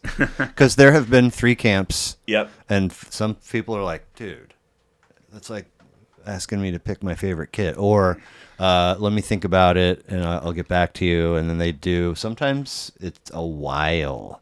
And then the final camp is like the person that's been waiting to be asked that question. They have it written down. You weren't that, but you were somewhere sort of in the middle of tiers 2 and 3. It's interesting how and when you came to me. I just started a new job, and as your fun fact on the first day, you have to talk about one of your strongly held beliefs that's really meaningless in the grand scheme of the world. Ooh, I like that. So some people are like, I hate buttered popcorn, or mayonnaise is the worst condiment ever. Team mustard all the way, baby. And I would say that this 4-album run is the best rock music ever produced. Okay. Did you share that at your ice-breaking session or whatever it was? Yeah, it came and went. It was just it was like the kickoff of an hour. They had more important things to discuss. So the CEO will go, "Oh, very interesting," and then they move on to the next new hire. So you had asked now I spent some time thinking about how I don't want to freeze up on Zoom, so I need to have something clever but not too risky to say. Boom, I'll just drop that. And so it was like not quite top of mind when you reached out. So that was just a natural response to it. Before we hang up the line, I want to go with some of the also-rans. So what we could have chosen. Oh, sure. After we're done with Absolutely. I'm glad you said so. Glad I would have asked in some form. Yeah. But I want to know what yours are. Oh man, that's tough. So get your yayas out, and listener, if you want another great one, Ladies and Gentlemen, the Rolling Stones. Ooh, okay. Which comes out, I think, 1972. A little more driving rock soundtrack than Get Your Yayas Out. Get Your Yayas Out is a little bit earlier, maybe a little more balanced, but they're both great live records. Cool. Now we get on to Exile on Main Street. 1972, 67 minutes, 18 tracks, a double album of the finest variety, albeit a little bloated, I believe you said. A little bloated. Do you want to start there or you want to start somewhere else? Well, when you say start there or somewhere else, what is there and what is there is a little bloated. Somewhere else is. Let's get to bloated a little bit later. Okay. The Stones actually were in exile at the time. They were a band without a home. A lot of their they owed taxes to the United Kingdom on a lot of their earnings. Oh my. And so if they established residency somewhere else, could they skirt that? There was also, I'm pretty sure Mick and Keith on separate occasions were arrested for drugs. Okay. And so they were actually a band in exile. Interesting. But Main Street means it's visible to everybody, right? Is that I don't know what the Main Street thing. I believe this was recorded at a mansion in Paris. And there's very little cohesion of the band as a band. Keith was sleeping all day, drugs all night, laying down guitar tracks. Well, I just meant there's a paradox within the album title. Like, you can't be in exile if you're on Main Street. Main Street. Because you're in the public eye. Anyway. I think, Main Street probably does speak. Before social media, bands could still be globally famous and unable to leave their hotel. Things like that. Right. I think the Stones had gotten that big. The opener rocks off, nothing special about it, except it sets the table for there's going to be some rock and roll on this album. Straight from rocks off into Rip This Joint, it's almost like they're kicking off a show. Right. And they want you on your feet. Like, some bands will ease the audience into it. Pearl Jam does a great job at that. But with Rocks Off and Rip This Joint, they're kind of making their presence known with authority from the start. I talked about this album being bloated. The first one we could take off is Shake Your Hips. Okay. There's really nothing to it. Like I said, they were recording separately around the clock and then mixing after the fact. This sounds like an experiment. Shake Your Hips. Okay. I can't remember anything specific about song 4, Casino Boogie. Tumbling Dice is one of those songs that would, if all you're hearing is the Stones on classic rock, Tumbling Dice is one of the 5 songs you're going to hear ad nauseum. It's a great band song. It's not in my favorite 20 Rolling Stones songs. Okay. Interesting. Yeah. Well, this is a unique album for me in a lot of ways. Go ahead. Been to 2 Phish festivals. Yeah. One was the Baker's Dozen. That's not a festival. It's a series of shows. It's a residency, a brief residency. The other was in 2007, maybe. Anyway, Indio Empire Polo Grounds in Indio, California, where Coachella is held. Mm-hmm. They hosted their 8th festival, and aptly titled Festival 8. It took place over the course of a Halloween weekend, and historically, if they're playing a Halloween show, it's going to be a 3-set show, and sets 1 and 3 are a normal show, and set 2 sandwiched in the middle, they play an album in its entirety. Nice. And it's historically, going in which album they're going to play. Exactly the point. Like moments before, set 1 is about to begin, an actual playbill, like printed, official, like will circulate, and that's when you find out. So I'm out there hoping for whatever, and it's just about go time. The playbill starts going around, and it's Exile on Main Street. Oh shit! And I was like, "Fuck, the Stones! God damn it!" But they had Sharon Jones of R.I.P. in Peace, Sharon Jones and the Dap Kings, and another gal as backing vocals, and then they had a whole horn section. And in fact, they ended up making a movie about the set, and there's great footage of seeing them rehearse. Wow. Because this is no small undertake to cut. So anyway, it's like, okay, whatever. That was whatever. But it was cool to be at. And the second piece to that is that every song that band has covered, in my opinion, 10 out of 10 times, it's better than the original version. Now, Fish is your favorite band?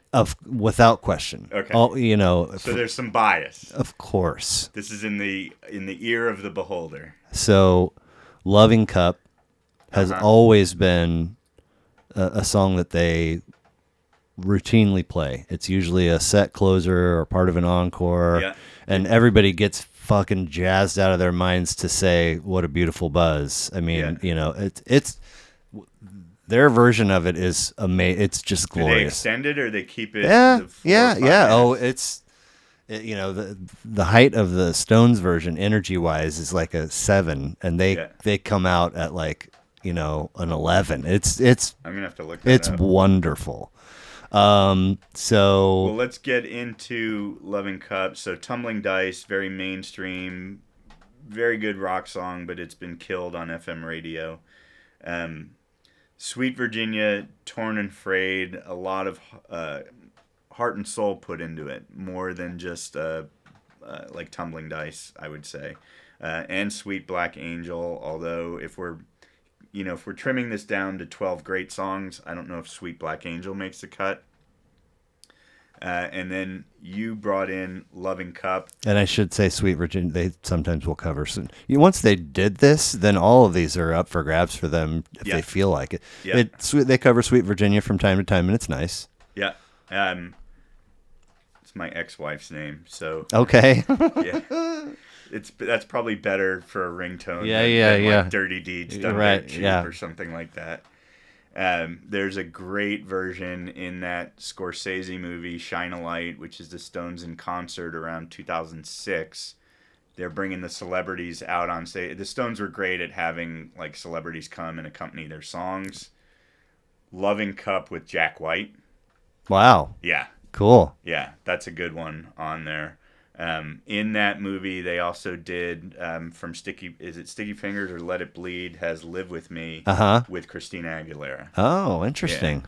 Cool. Yeah. So, again, it was that movie that got me back into, I think I need to deep dive this mid-era Stones on it. Happy, halfway through the album, this might be my favorite mainstream rock Stones song. Okay. It's just what it's saying. Yeah. There's an old video. If you look up Happy Rolling Stones, it's them in concert, and Mick is just swinging his ass around stage and sharing the mic with Keith, and it's perfection. It's one of my favorite pieces of the Stones. A little more throwaway with Turd on the Run, Ventilator Blues, I Just Want to See His Face. This is definitely a double album. This is full of B-sides. All Down the Line is great, right in the genre of Rocks Off and Rip This Joint.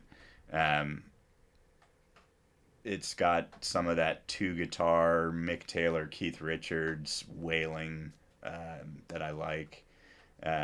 Stop Breaking Down, Shine a Light, Soul Survivor. It's just kind of like landing the plane. Smooth landing. Shine a Light also. It's an interesting song. What?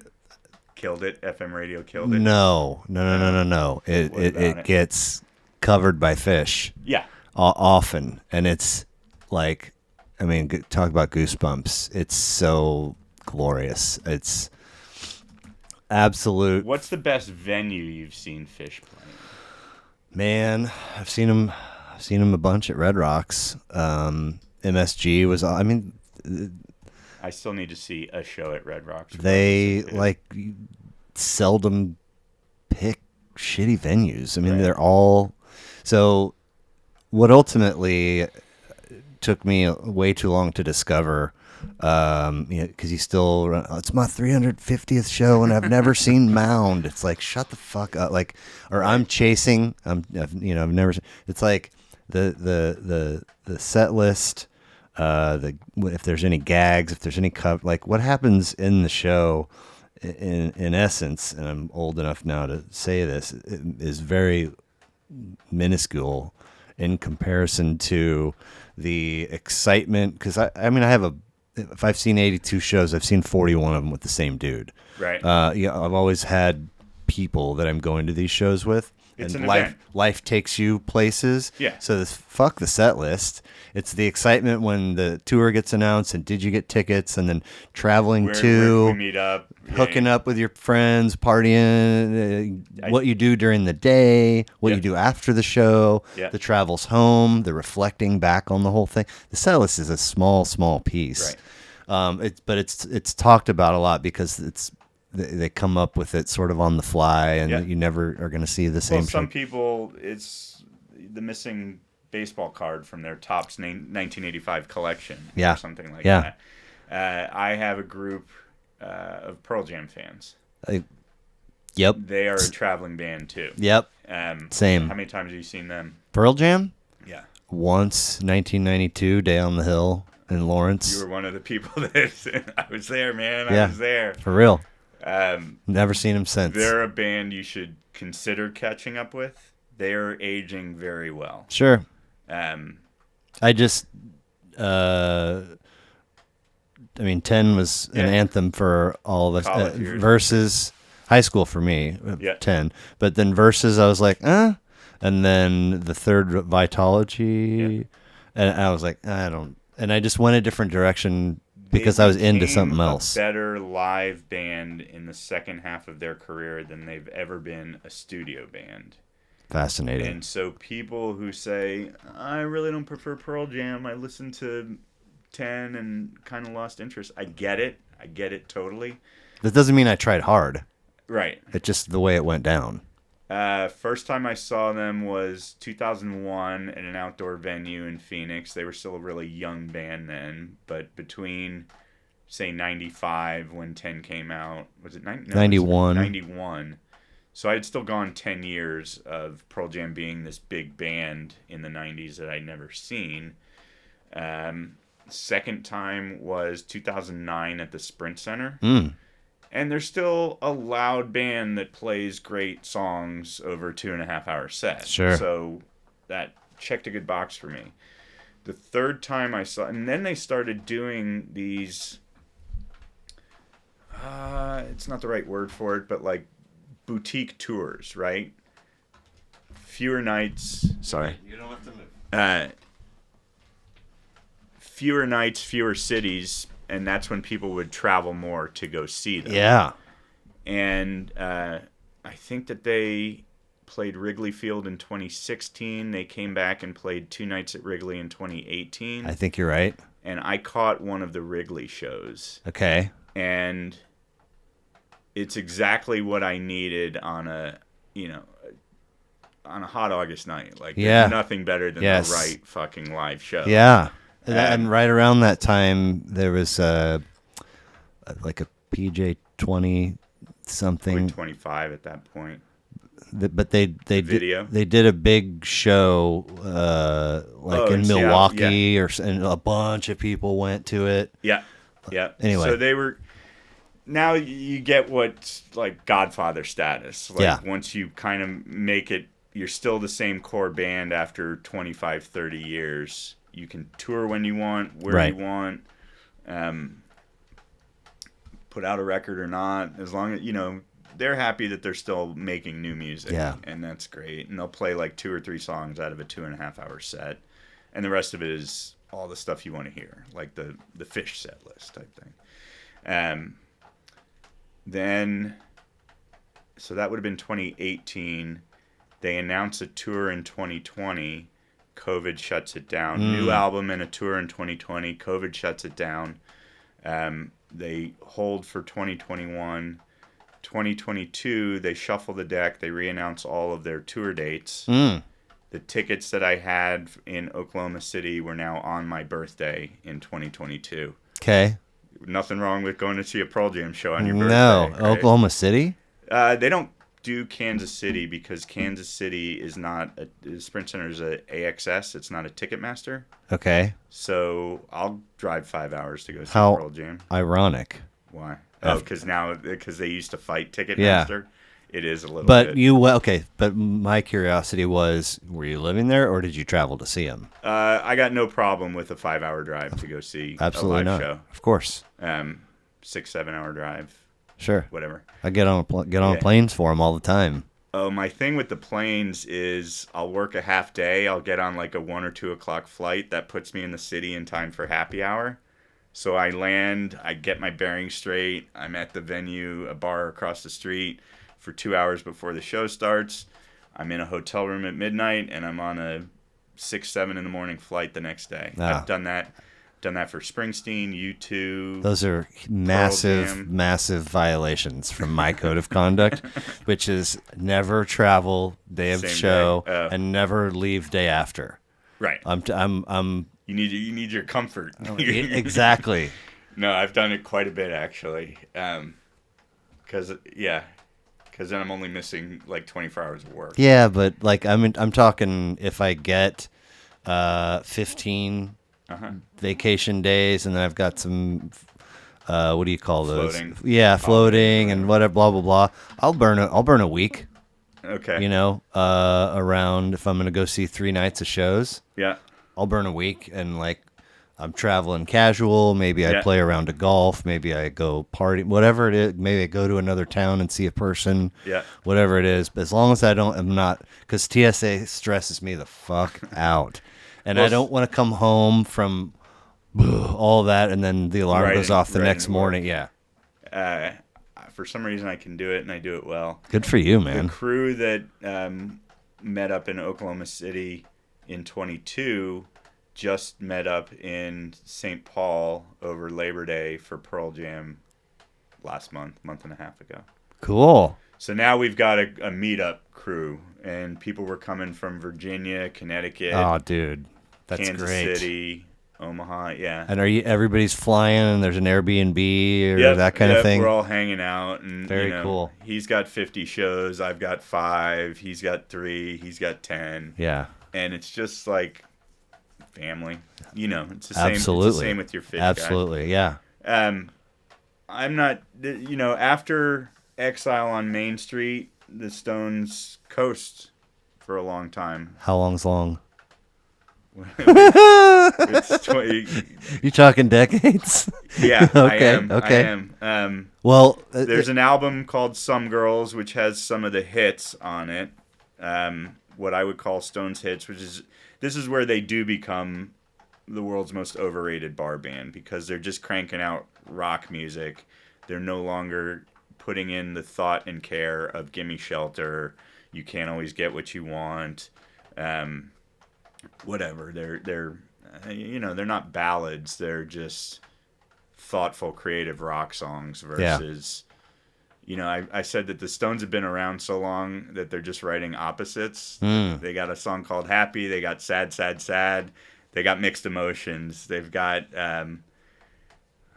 She's So Cold and She Was Hot. Nice. Like, they're just like writing polar opposites. Well, early on, there was, and I don't remember the exact detail, but it was like, we're talking about you seeing the Stones in the early 90s, but it's been 12 years since they put out blah, blah, blah album. And I asked you about that album, and you said, I kind of got to talk about the arc of the Stones to talk about that album. So I think that happens in coasting. Some Girls, there's another one that's in there, and then there's Tattoo You. There you go. Tattoo You is a great album. I think there's maybe 10 or 12 tracks on there, but they're all like 3.5 minutes each. Okay.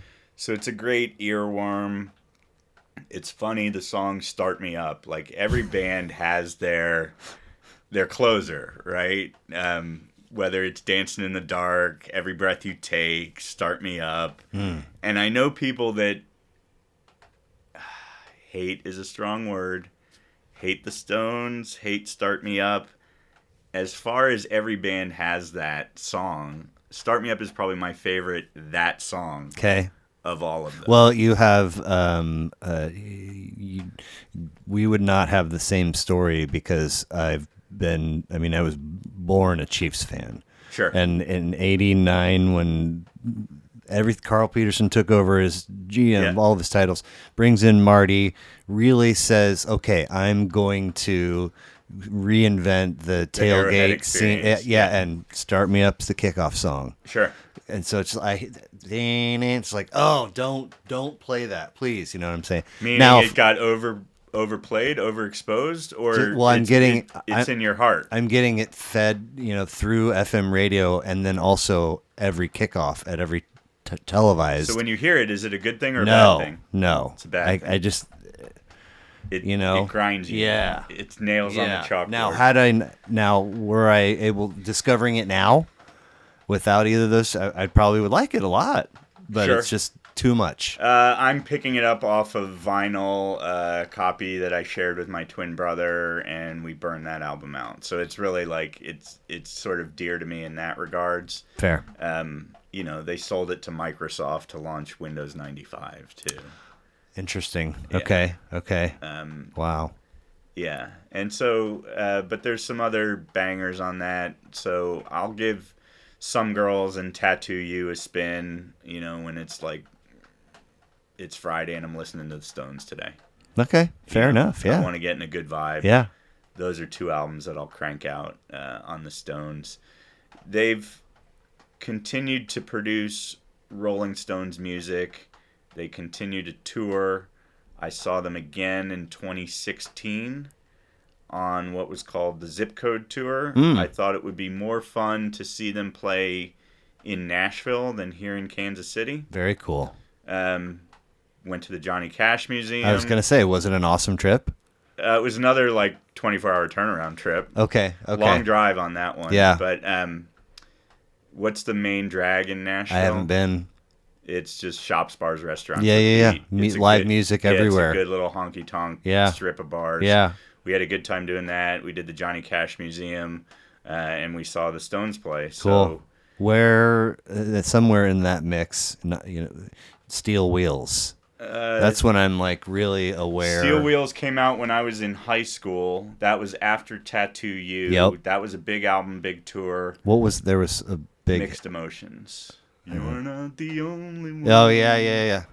And maybe there was another hit or two on that. Yeah. Where does Button Your Lip come from? Mixed Emotions. Okay.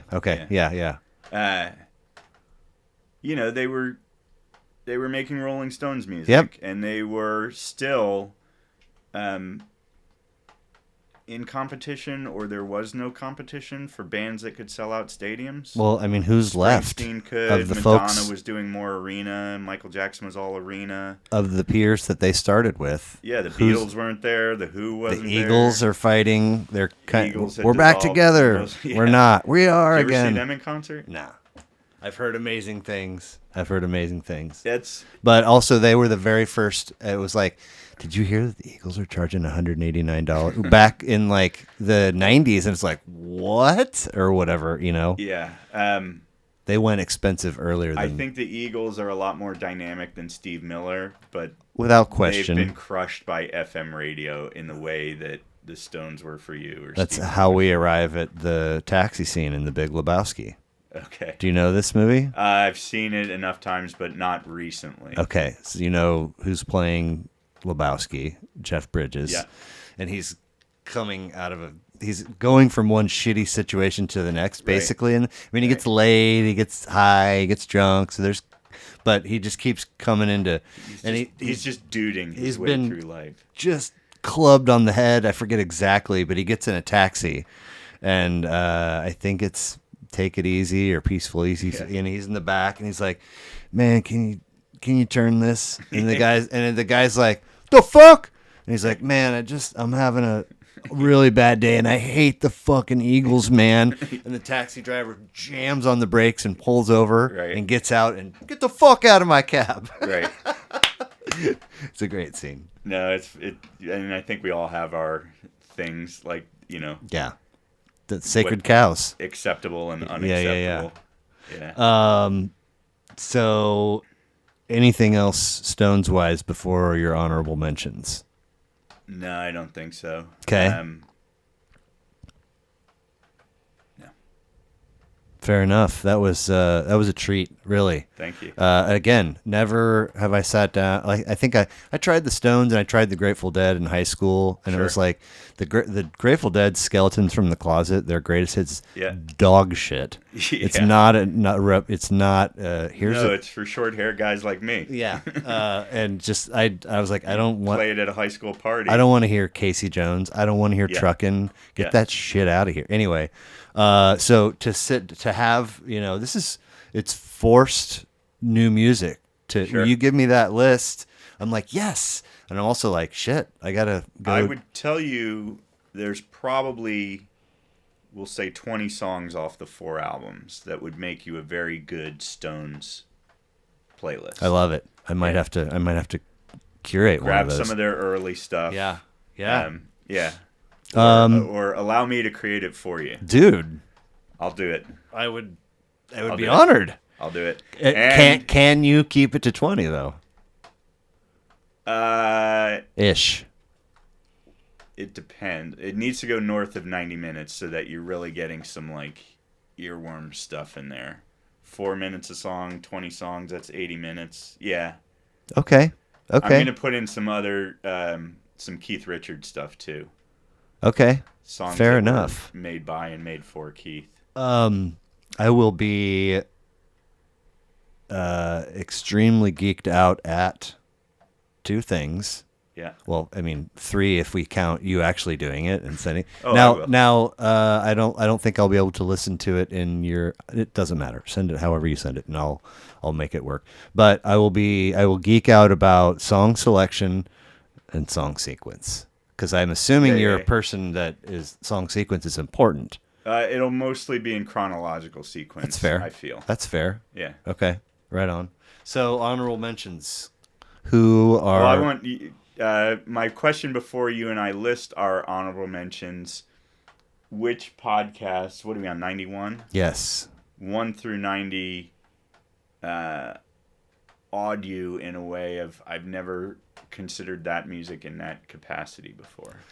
Man, like really, I know it's how this sounds, but in some sense, the majority of the episodes, I had a dude who's a long time jazz guitarist. He gave me a list of 15 jazz staples, which is important. It's like I know some Miles, I know some this and that, but jazz has always been background. I've never been a student. It's never. Now there's a very long stretch of records that the Blue Note label put out. That shit is like. I mean, you talk about eating ecstasy in the desert. Give me more, because it's all groovy and it's all funky and it's all very fascinating. And I've talked about this on here before too. Pretty much every album cover, regardless of artist, is like just a basic image, or it's like a shot of a live performance, right? And you just get the musicians' names, and maybe the guy maybe it's a Grant Green record, so he gets a 9-point font instead of a 7, right? And that's it. That's the album art. Yeah. It's just a picture and then the names, and I'm like, God, that's fucking beautiful. And so I've anyway, that was bananas. I've had folks give me some rappers that I have just sort of whatever. I listened to some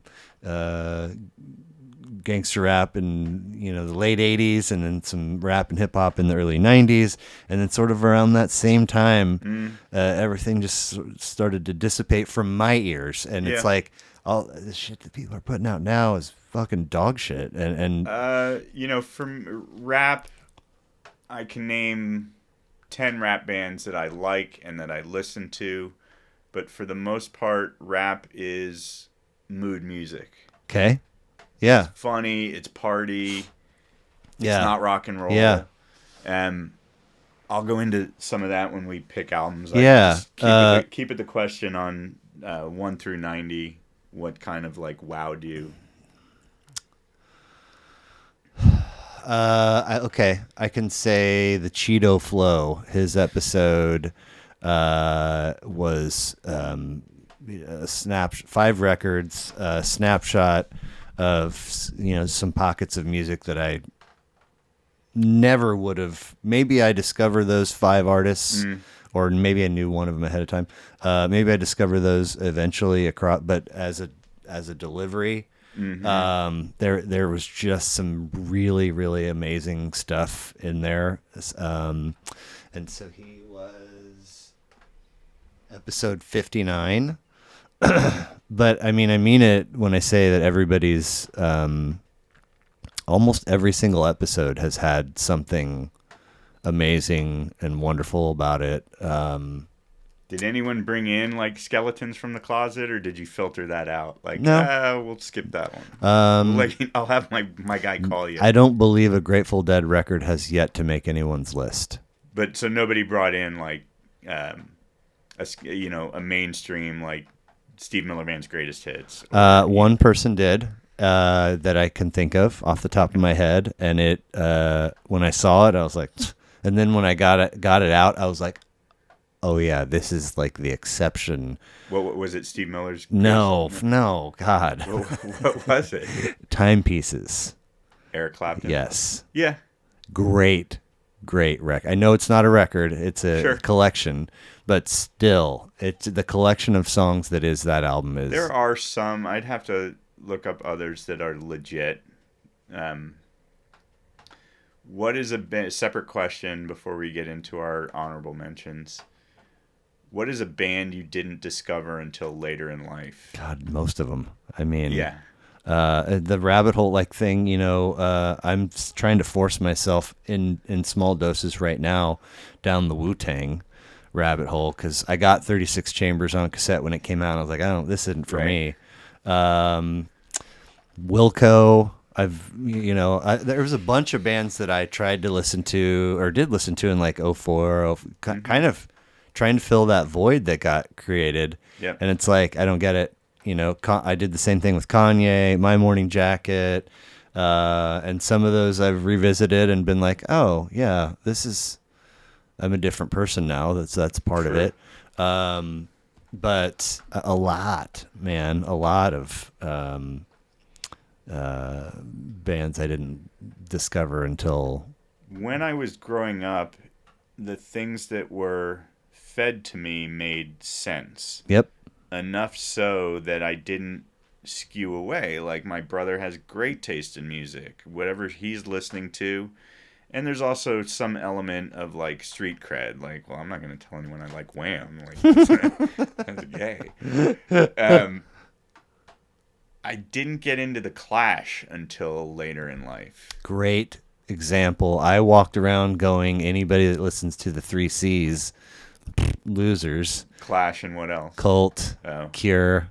They've all come up, and they all have great freaking records. I mean, yeah, the Cure was like my twin brother when I said he was into alternative, and I didn't get into REM until later in life. Because everything that was being fed to me was like losing my religion. I'm like, no, I'm not a sad emo girl. Like, see, there's some great rock. Like, they are a great rock band too. That era, the stuff in that era, REM, I think is their finest. Everything else to me is sleepy.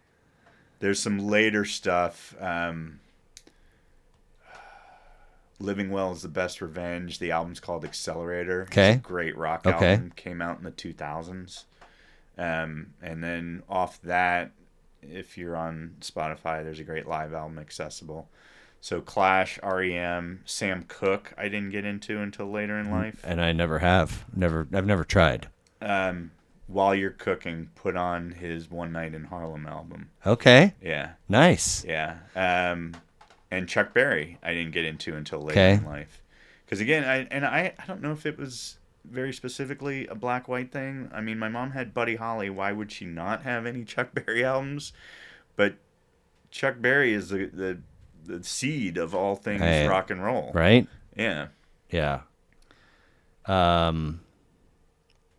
So my honorable mentions. Yes. So I would probably go with bands that have influenced me, sub-album I've listened to the most off that band. The Beatles' Abbey Road. Okay.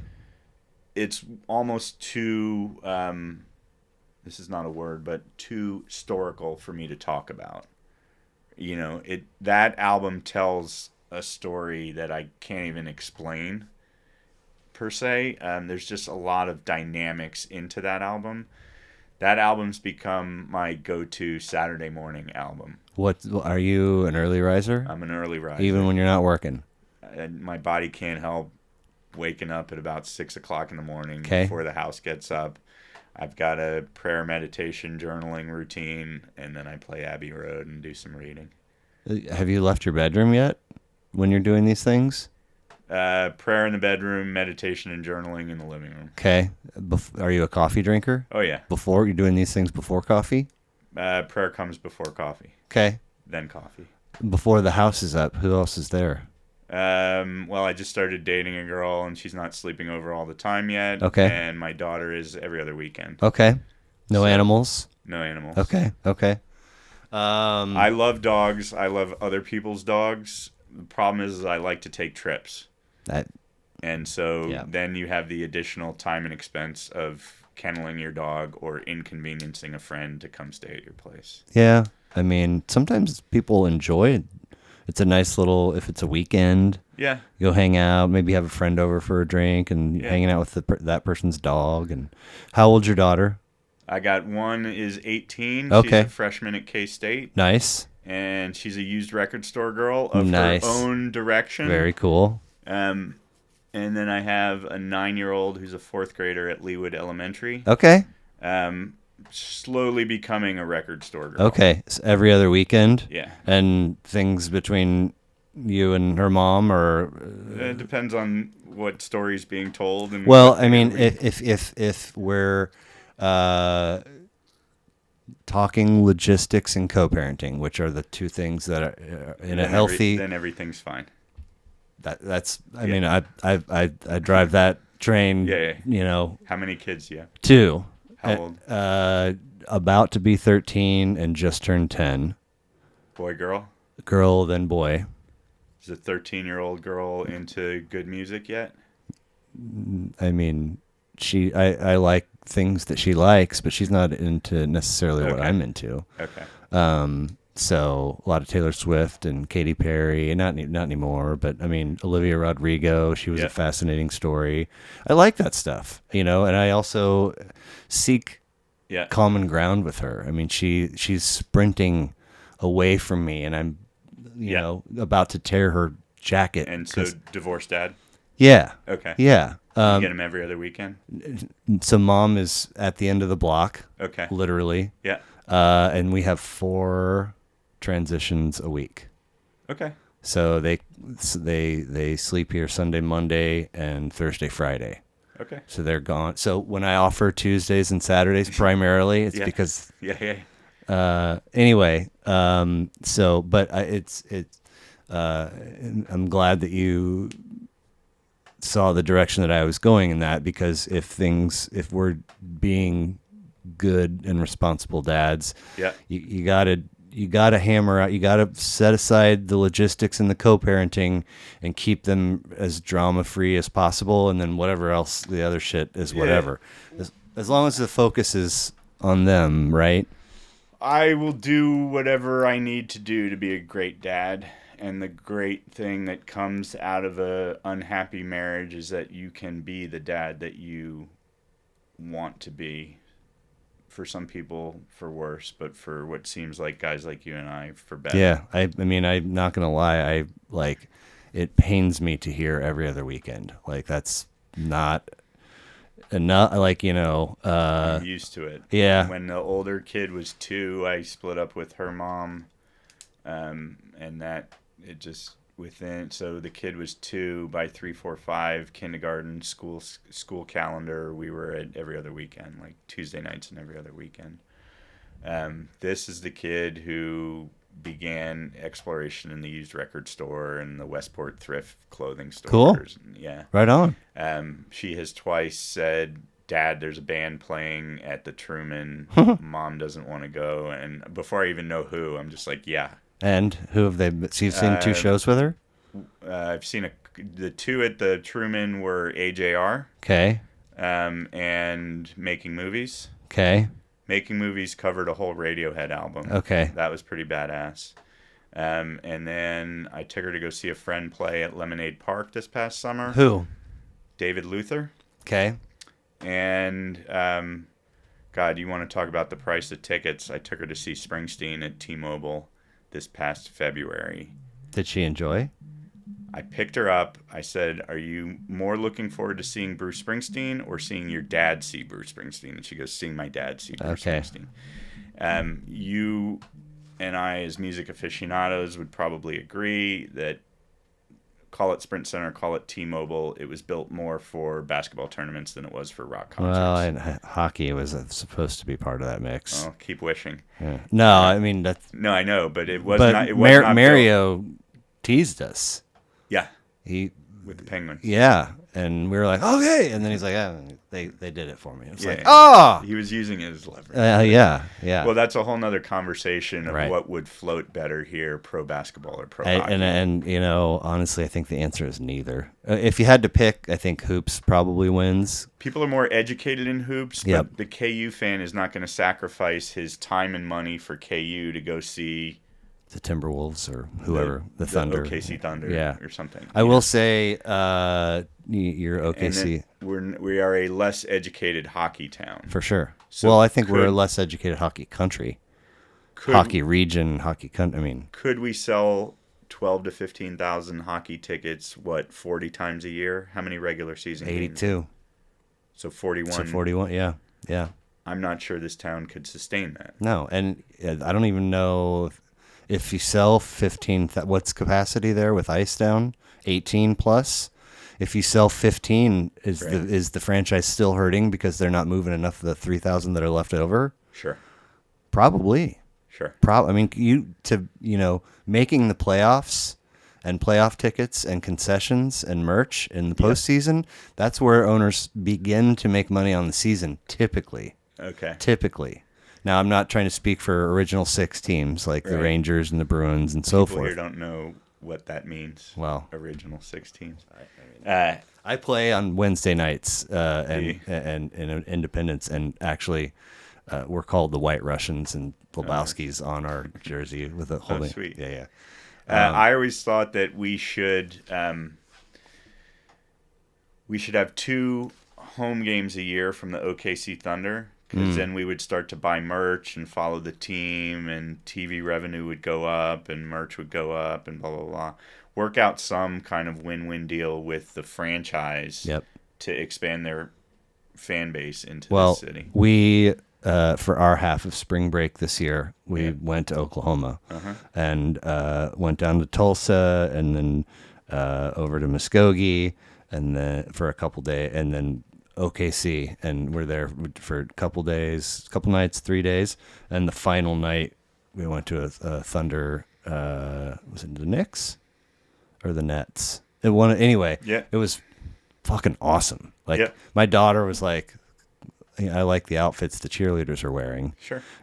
But I was like, this is a great product, and they were down huge early, and then made a big push late and won, and it was very. I was like, I'll go down once a year for that. I'll do 5 hours and stay the night. You got to be attuned to how to watch basketball on the court, right? It's a different. Absolutely. They're all different. Yeah. I mean, baseball's probably the easiest transition. Yep. Live to TV and vice versa, but football's a very easy TV game. My problem with football is. There's 60 minutes of game clock. The plays last an average of about 5 seconds, 5 to 7 seconds. So out of 60 minutes of play time, you're really getting about 15 minutes of action. Yeah. With 3 hours of 2 jackasses on TV talking about themselves, talking about Taylor Swift and Kelsey. It's a pain in the ass to watch an NFL game. Let's go back to honorable mentions. So bands that have influenced me, I'm a kid from New Jersey. Springsteen's been dominant my whole life. A wonderful... His best album and his best storytelling album is Born to Run. Has anyone done that one? No Springsteen albums have made the list. So that's definitely an honorable mention. And for the record, yeah, I've had many occasions where I'm like, enough people in my life have told you to listen, spoken to whatever this thing is, and so now I'm going to do it. And one of those things was, this is the summer that I become a Bruce Springsteen fan, and I sat down and started at the beginning of the discography, and I was like, nope. I'm not. I mean, I'm Nebraska, and Born to Run for sure. Born in the USA. I was in middle school when Brilliant Disguise came out. Great record. I love several tracks on that record, but I just don't get it. It just has never. I get that other people don't get it. I think he was getting like the Library of Congress award, and Jon Stewart was the guy at the podium giving him the award. Okay.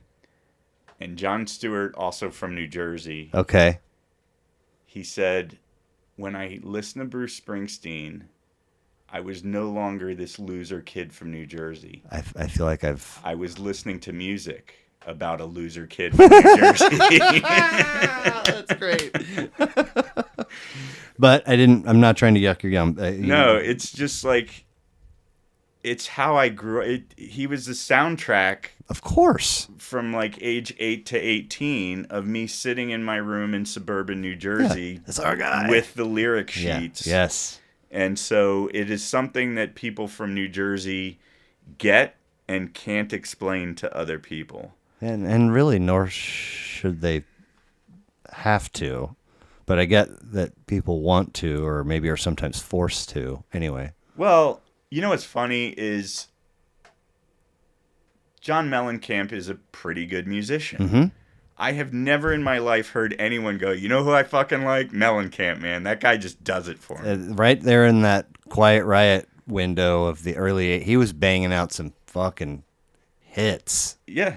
And I was like, just quit changing your name, dude. I can't keep up with what we're supposed to call you now. I would tell you albums that have influenced me. You could go Beastie Boys, Paul's Boutique, Ill Communication, Check Your Head. Any one of those three I could talk in some detail about. You're leaving out Hello Nasty? That was later.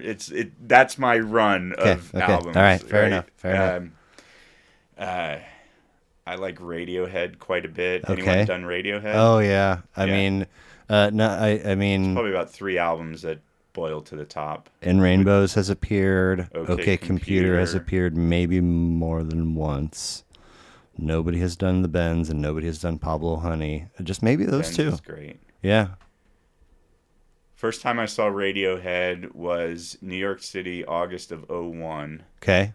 They played in Liberty State Park, which if you've been to New York, it's just this one long island in the middle of 2 rivers. Wow. The Hudson River and the East River. Interesting. On the other side of the East River is New Jersey. You see the Hoboken skyline. There's a state park.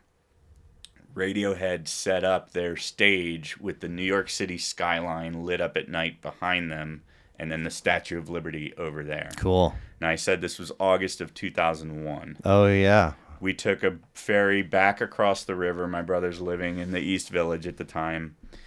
We were looking for a subway which ran through the basement of the World Trade Center. Oh, wow. Where my dad worked from 1980 to 1988.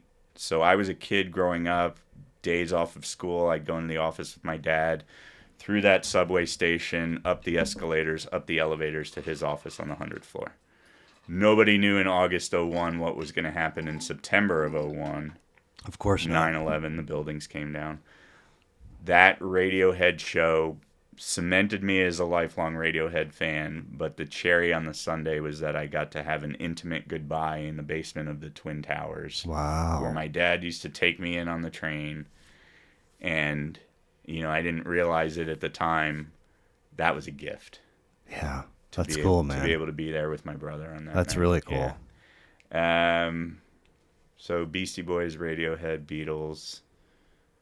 We could talk Led Zepp, Houses of the Holy. That's kind of that'll round out the top 10. Okay. And how often do you throw Coda or Presence on? Never. Okay, that's the correct answer.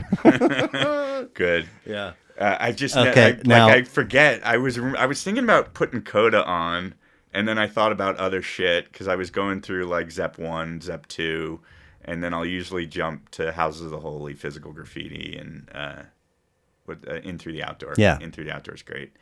I will also put Paul Simon Graceland on there. That was just on the last episode. Really? Second appearance. Yeah. Yeah. What perfect album. It's so great. Yeah. It's so and really bizarre thinking landmark album for world music from a rock musician.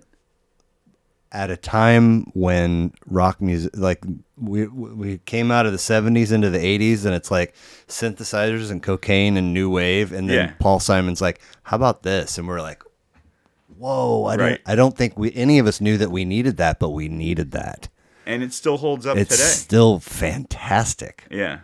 What am I missing? What haven't I thought of? Two guys that like shooting the shit about music. We've covered Zeppelin, Beatles. Yeah, I want to know. So, forget about House of the Holy, Physical Graffiti, and In Through the Outdoor. Rank 1 through 4 for me, for you. 1 and 2 are more like 1 and 1A. Fair. I'm not a fan of 4 at all. Not really. Okay. All right. So you're going 3, 1, 2, 4? I'm going 1, 2, 3, 4. Oh, in that interesting. Order. Okay. 3 is just interesting. It's like I still to this day can't get over the cover art. Oh, sure. Because it's an incredible record in my opinion. I love it, and it's like, what the fuck is that? What is this confetti? Like, yeah. I mean, 1 and 2 are as just landmark as like Back in Black. Okay. I think that there's some richer, deeper music than Back in Black. Mm-hmm. Back in Black did its thing. It made AC/DC a band for life. There's something, not the same, but there's something to Malcolm being the Brad Whitford and the fellow that joined the Stones. Ronnie Wood. Yes. Yeah. And so Angus gets to do whatever, because he has Malcolm sort of holding the fort down. Yeah. Right? It's some similarity there. You're right. I threw Back in Black into the mix because when I think of Zepp 1 and Zepp 2 and Black in Black, it's just straight up drums, guitar, 4/4 beat. Let's kick some ass. Okay. There's some other stuff in Zeppelin, and then they evolve into Zeppelin 3 in a way that AC/DC was never capable of. No, nor would we expect them to be. They came out with either an album or a song during COVID, like just needing an excuse to tour, right? Uh-huh. So it wasn't the same reunion tour that they did the year before. And a buddy of mine who's got great taste in music, and there was nothing to talk about in COVID. So it's like, hey, did you hear the new AC/DC song? And I'm like, yeah, I gave it a one time. And he goes, yep, it's just AC/DC just talking about shit that 15-year-old boys like. Yeah, I mean, the shoe fits. Yeah, that was it. That was their thing. Well, I usually close with a series of goofy questions. Sure. That are supposed to have meaning in there somehow, some way. One of them is more meaningful than goofy. Go ahead. Number 1, you're gifted with the ability to visit your past self at any age. Uh-huh. What age are you choosing, and what are you saying? 15 years old. This is not an easy answer. That's fair. I got sober 3 years ago. Okay. And so I want to talk to him about alcoholism and sobriety and the difference between those two paths. Alcoholism is like living in a cave, and recovery is like living on a mountain. like seeing the whole world around you, and all of the shit that you carry inside that fuels and is fueled by drugs and alcohol use, you can figure out how to live without those things. Thank you for sharing that. You could have just said, go fuck yourself, none of your business. Or I'm not speaking to myself, I'm just observing. But thank you for sharing that. I appreciate the candidness. You're welcome. Lunch with anyone dead or alive of your choosing, who and why? William Shakespeare. Whoa. Talk about ready to answer. 4 albums, Rolling Stones, 68 to 72. Beggar's Banquet and William Shakespeare. No. Well, that question comes up a lot. I think that there's some people that are on an echelon higher than others. If you believe he walked the earth, Jesus Christ would be one of them. Okay. I mean, I don't even want to talk with Shakespeare at the table. I just want to hear him speak about, you know, in his old English way. Well, I mean, your gift for landing, you know, the right words in place. You're probably. Do you ever do Shakespeare at the Park? No, up the street. I haven't. What's impressive is that these plays written 500 years ago, the jokes still land. Funny. Wow. Yeah. I would never have guessed that. But I am always on my Cliff Notes trying to figure out what the fuck it is. Like, I know Macbeth and Hamlet and Romeo and Juliet. I don't need my hand held through that. But some of the other stuff, I'm like, what the fuck's going on? Out, brief candle. Oh, fuck. How about you? Lunch. Who do you want to eat lunch with? I mean... You've asked this question 91 times. No, this is relatively new, and I try to mix up the questions. I'm not always successful at it. Man, I'm not going to...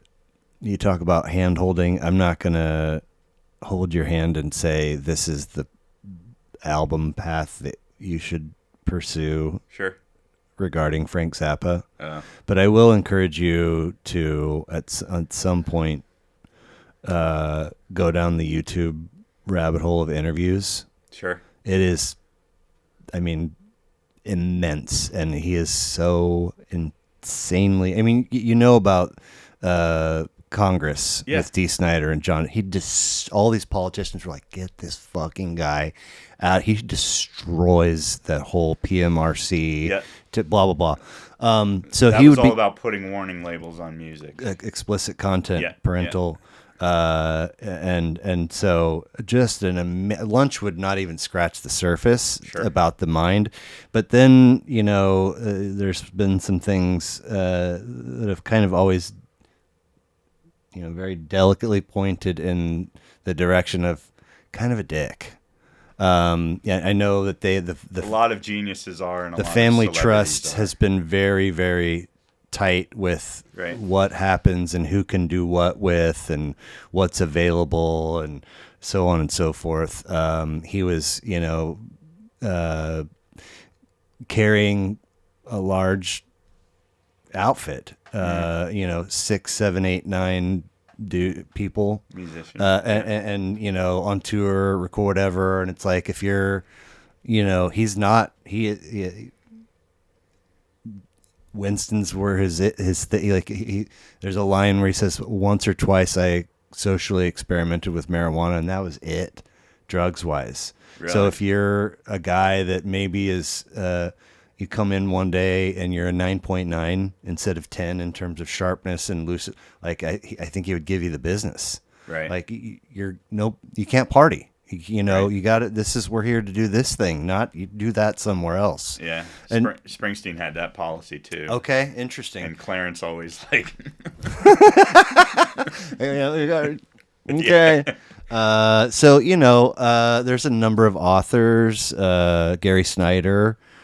Big beatnik guy, Trey Anastasio from Fish. Yeah.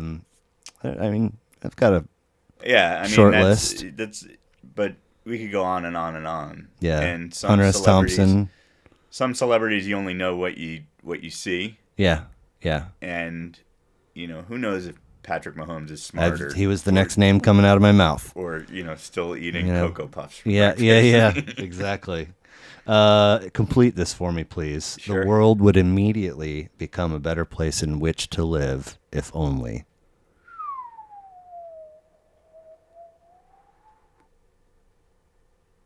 I might say a socialized economy. Okay. More less capitalism and more equal sharing. We don't have to be a production-based economy. Some people think very territorially. Well, my parents were Northeast liberal Democrats, so that's kind of my perspective on things. That's your jump street, yeah. Yeah. All of this money that one could say is hoarded by the upper 1%ers, right? Put some of that into public school infrastructure as well as curriculum. Spin the wheel and pick any healthcare crisis. Fuck, you could talk just about recovery alone, saving our healthcare billions of dollars. So a more socialized economy. Okay, fair.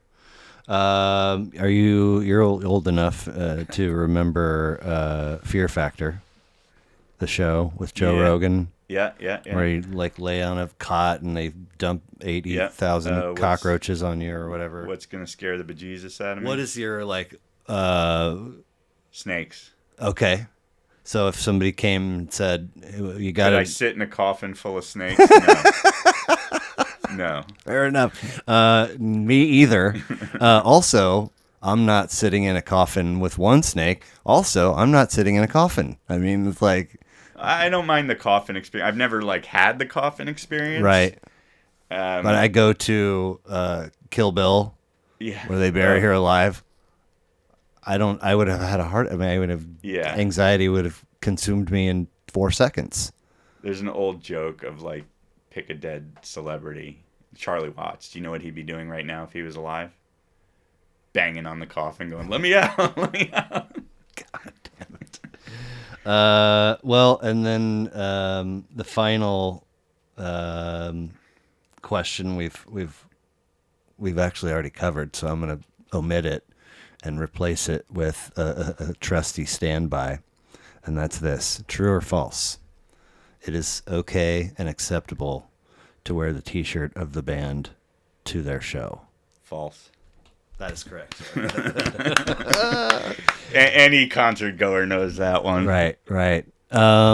So we talked a little bit about you. We talked a little bit about your Four Stones records. We talked honorable mentions.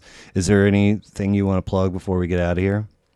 I do local photography, urban abstract stuff. It is at Hipsters Delight on Instagram. Would love your feedback. I love that handle. How about that? Will Moulthrop. A little bit off of Sugar Hill Gang Rappers Delight. It only took me 3 years on Insta to come up with that one.